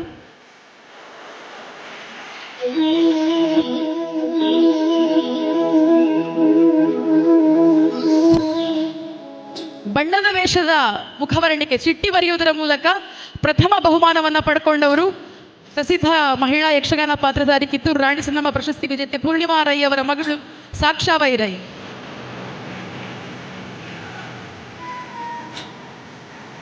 ಇವರೆಲ್ಲರೂ ಮುಂದೆ ನಡೆಯುವಂತಹ ಯಕ್ಷಗಾನ ಪ್ರದರ್ಶನದಲ್ಲಿ ಕಾಣಿಸಿಕೊಳ್ಳುವುದಕ್ಕಿದ್ದಾರೆ. ಸಾಕ್ಷಾಬಾಯಿ ರೈ. ಯಕ್ಷ ನಾಟ್ಯಾಭಿನಯ ಸ್ಪರ್ಧೆ ಇನ್ನೊಂದು, ಅದರಲ್ಲಿ 2 ವಿಭಾಗ, ಕಿರಿಯರದ್ದು 16 ವರ್ಷದ ಒಳಗಿನವರು, ಹಿರಿಯರ ವಿಭಾಗ 16 ವರ್ಷ ಮೇಲ್ಪಟ್ಟವರು ಅಂತ. 16 ವರ್ಷ ಒಳಗಿನ ಕಿರಿಯರ ವಿಭಾಗದಲ್ಲಿ ದ್ವಿತೀಯ ಬಹುಮಾನ ಮಿಥಿಲಾ ದ್ವಿತೀಯ ಬಹುಮಾನ ಯಕ್ಷ ನಾಟ್ಯಾಭಿನಯ.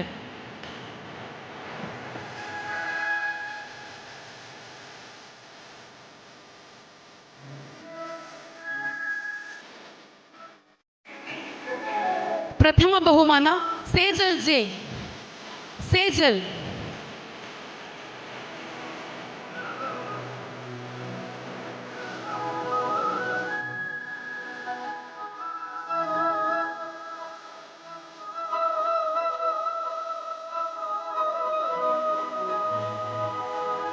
ಯಕ್ಷನಾಟ್ಯಾಭಿನಯದ ಹಿರಿಯರ ವಿಭಾಗ 16 ವರ್ಷ ಮೇಲ್ಪಟ್ಟವರಲ್ಲಿ ದ್ವಿತೀಯ ಬಹುಮಾನ ಪೂಜಾ ಯುವ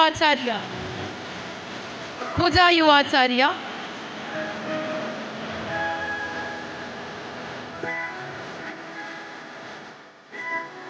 ಪ್ರಥಮ ಬಹುಮಾನ ನಕ್ಷಾ ಕಲ್ಕೂರ್.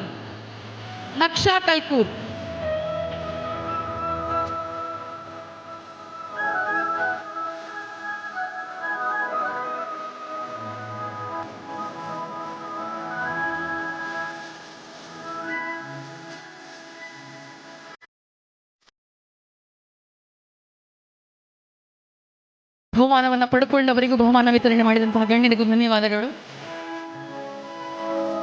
ನಾವು ನಮ್ಮ ಇವತ್ತಿನ ಕಾರ್ಯಕ್ರಮದಲ್ಲಿ ಸಹಕರಿಸಿದಂತಹ ಇನ್ನೂ ಅನೇಕರಿಗೆ ಧನ್ಯವಾದಗಳನ್ನು ತಿಳಿಸಲೇಬೇಕು. ಯಾಕಂದರೆ ಇದು ಒಬ್ಬರು ಇಬ್ಬರಿಂದ ಆಗುವಂಥದ್ದಲ್ಲ. ನಮ್ಮ ನಾಗನೂಪುರ ಯಕ್ಷೋದ್ಧಾನ ಟ್ರಸ್ಟ್, ನಮ್ಮ ಸಂಸ್ಥೆಯಾದಂತಹ ಯಕ್ಷಾವಾಸ್ಯಂ ಕಾರಿಂಜ, ಮಾಧವ ಸರ್ ಅವರು ಸಂಯೋಜಕರಾಗಿರುವಂತಹ ತುಳು ಸ್ನಾತಕೋತ್ತರ ಅಧ್ಯಯನ ಕೇಂದ್ರ, ಧರ್ಮಸ್ಥಳ ಮಂಜುನಾಥೇಶ್ವರ ತುಳು ಅಧ್ಯಯನ ಪೀಠ, ಹಾಗೂ ನಮ್ಮ ಕಾಲೇಜಿನ ಸರ್ವರು ಪ್ರಾಂಶುಪಾಲರಿಂದ ಹಿಡಿದು ಪ್ರತಿಯೊಬ್ಬರು ಇದಕ್ಕೆ ಸಹಕಾರಿಗಳಾಗಿದ್ದಾರೆ. ಇದರಲ್ಲಿ ದುಡಿದಂತಹ ಎಲ್ಲ ಸ್ವಯಂ ಸೇವಕರಿಗೂ ಒಂದೇ ಮಾತಿನಲ್ಲಿ ಧನ್ಯವಾದಗಳನ್ನು ತಿಳಿಸ್ತಾ ಇದ್ದೇನೆ. ಯಾಕಂದರೆ ಇನ್ನೂ ನಾವು ದೀರ್ಘ ಮಾಡ್ತಾ ಹೋದರೆ ಇಲ್ಲಿ ಕಷ್ಟ ಆಗ್ತದೆ. ಆ ಕಾರಣಕ್ಕಾಗಿ ದಯವಿಟ್ಟು ಯಾರೂ ಬೇಸರಿಸಬಾರದು. ಅದರ ಜೊತೆಯಲ್ಲಿ ಪಟ್ಲ ಫೌಂಡೇಶನ್ನ ಕೇಂದ್ರ ಮಹಿಳಾ ಘಟಕದ ಸದಸ್ಯರು ಕೂಡ ನಮ್ಮ ಜೊತೆಯಲ್ಲಿ ತೊಡಗಿಸಿಕೊಂಡಿದ್ರು. ಅವರಿಗೂ ಕೂಡ ಈ ಸಂದರ್ಭದಲ್ಲಿ ಧನ್ಯವಾದಗಳನ್ನು ತಿಳಿಸ್ತಾ ಇದ್ದೇನೆ. ವಿಭಾಗದ ಹಿರಿಯ ಕಿರಿಯ ವಿದ್ಯಾರ್ಥಿಗಳು ಅನೇಕರು ಈ ಕಾರ್ಯಕ್ರಮಕ್ಕೆ ಸಹಕರಿಸಿದ್ದೀರಿ. ತಮಗೂ ಈಗ ಧನ್ಯವಾದಗಳನ್ನು ತಿಳಿಸ್ತಾ ಇದ್ದೇನೆ. ಹಾಗೆ ನಮ್ಮ ಬಹಳ ಸೊಗಸಾದಂತಹ ಆಮಂತ್ರಣ ಪತ್ರಿಕೆಯನ್ನು ವಿನ್ಯಾಸಗೊಳಿಸಿದವರು ಅಶ್ವಿತಾ, ಅವರು ಕೂಡ ಮಹಿಳೆಯ ವಿನ್ಯಾಸಗೊಳಿಸಿದಂತಹ ಆಮಂತ್ರಣ ಪತ್ರಿಕೆ ಇದು. ಅಶ್ವಿತಾ ಅವರಿಗೂ ಕೂಡ ಈ ಸಂದರ್ಭದಲ್ಲಿ ಧನ್ಯವಾದಗಳನ್ನು ತಿಳಿಸ್ತಾ ಇದ್ದೇನೆ. ಹಾಗೆ ಸ್ಮರಣಿಕೆಯನ್ನು ಮಾಡಿಕೊಟ್ಟಂತಹ ನವರಂಗ ಪ್ರಿಂಟರ್ಸ್, ನವರಂಗ ಸ್ಮರಣಿಕಾದವರು, ರಸಪ್ರಶ್ನೆ ಸ್ಪರ್ಧೆಗೆ ಸಹಕರಿಸಿದಂತಹ ದುರ್ಗಾ ಪ್ರಸಾದ್ ದಿವಾಣ, ಹಾಗೆಯೇ ಬಹಳ ಸೊಗಸಾದ ಧ್ವನಿವರ್ಧಕ ಮತ್ತು ಬೆಳಕಿನ ವ್ಯವಸ್ಥೆಯನ್ನು ಮಾಡಿದಂತಹ ಕಾರ್ತಿಕ್ ಮತ್ತು ತಂಡ, ವೇದಿಕೆಯ ವ್ಯವಸ್ಥೆಯನ್ನು ಮಾಡಿದಂತಹ ನಾಗರಾಜ್ ಮತ್ತು ತಂಡದವರು, ರುಚಿಕಟ್ಟಾದಂತಹ ಊಟದ ವ್ಯವಸ್ಥೆಯನ್ನು ಮಾಡಿಕೊಟ್ಟಂತಹ ನಮ್ಮ ಊಟದ ಜವಾಬ್ದಾರರು, ಬಹಳ ಸೊಗಸಾಗಿ ಬೆಳಗ್ಗಿನಿಂದ ಇಷ್ಟು ಹೊತ್ತಿನ ಎಲ್ಲ ಕಾರ್ಯಕ್ರಮದ ಛಾಯಾಚಿತ್ರ ಗ್ರಹಣವನ್ನು ಮಾಡುತ್ತಾ ಇರುವಂತಹ ಮಧುಸೂದನ್ ಅಲೆವರಾಯರು ಮತ್ತು ಅವರ ತಂಡದವರು, ಇಲ್ಲಿ ನಮಗೆ ಸಹಕರಿಸಿದಂತಹ ಎಲ್ಲ ಸ್ವಯಂ ಸೇವಕ ವಿದ್ಯಾರ್ಥಿಗಳು ಎಲ್ಲರಿಗೂ ಒಂದೇ ಮಾತಿನಲ್ಲಿ ಧನ್ಯವಾದಗಳನ್ನು ತಿಳಿಸ್ತಾ ಇದ್ದೇನೆ.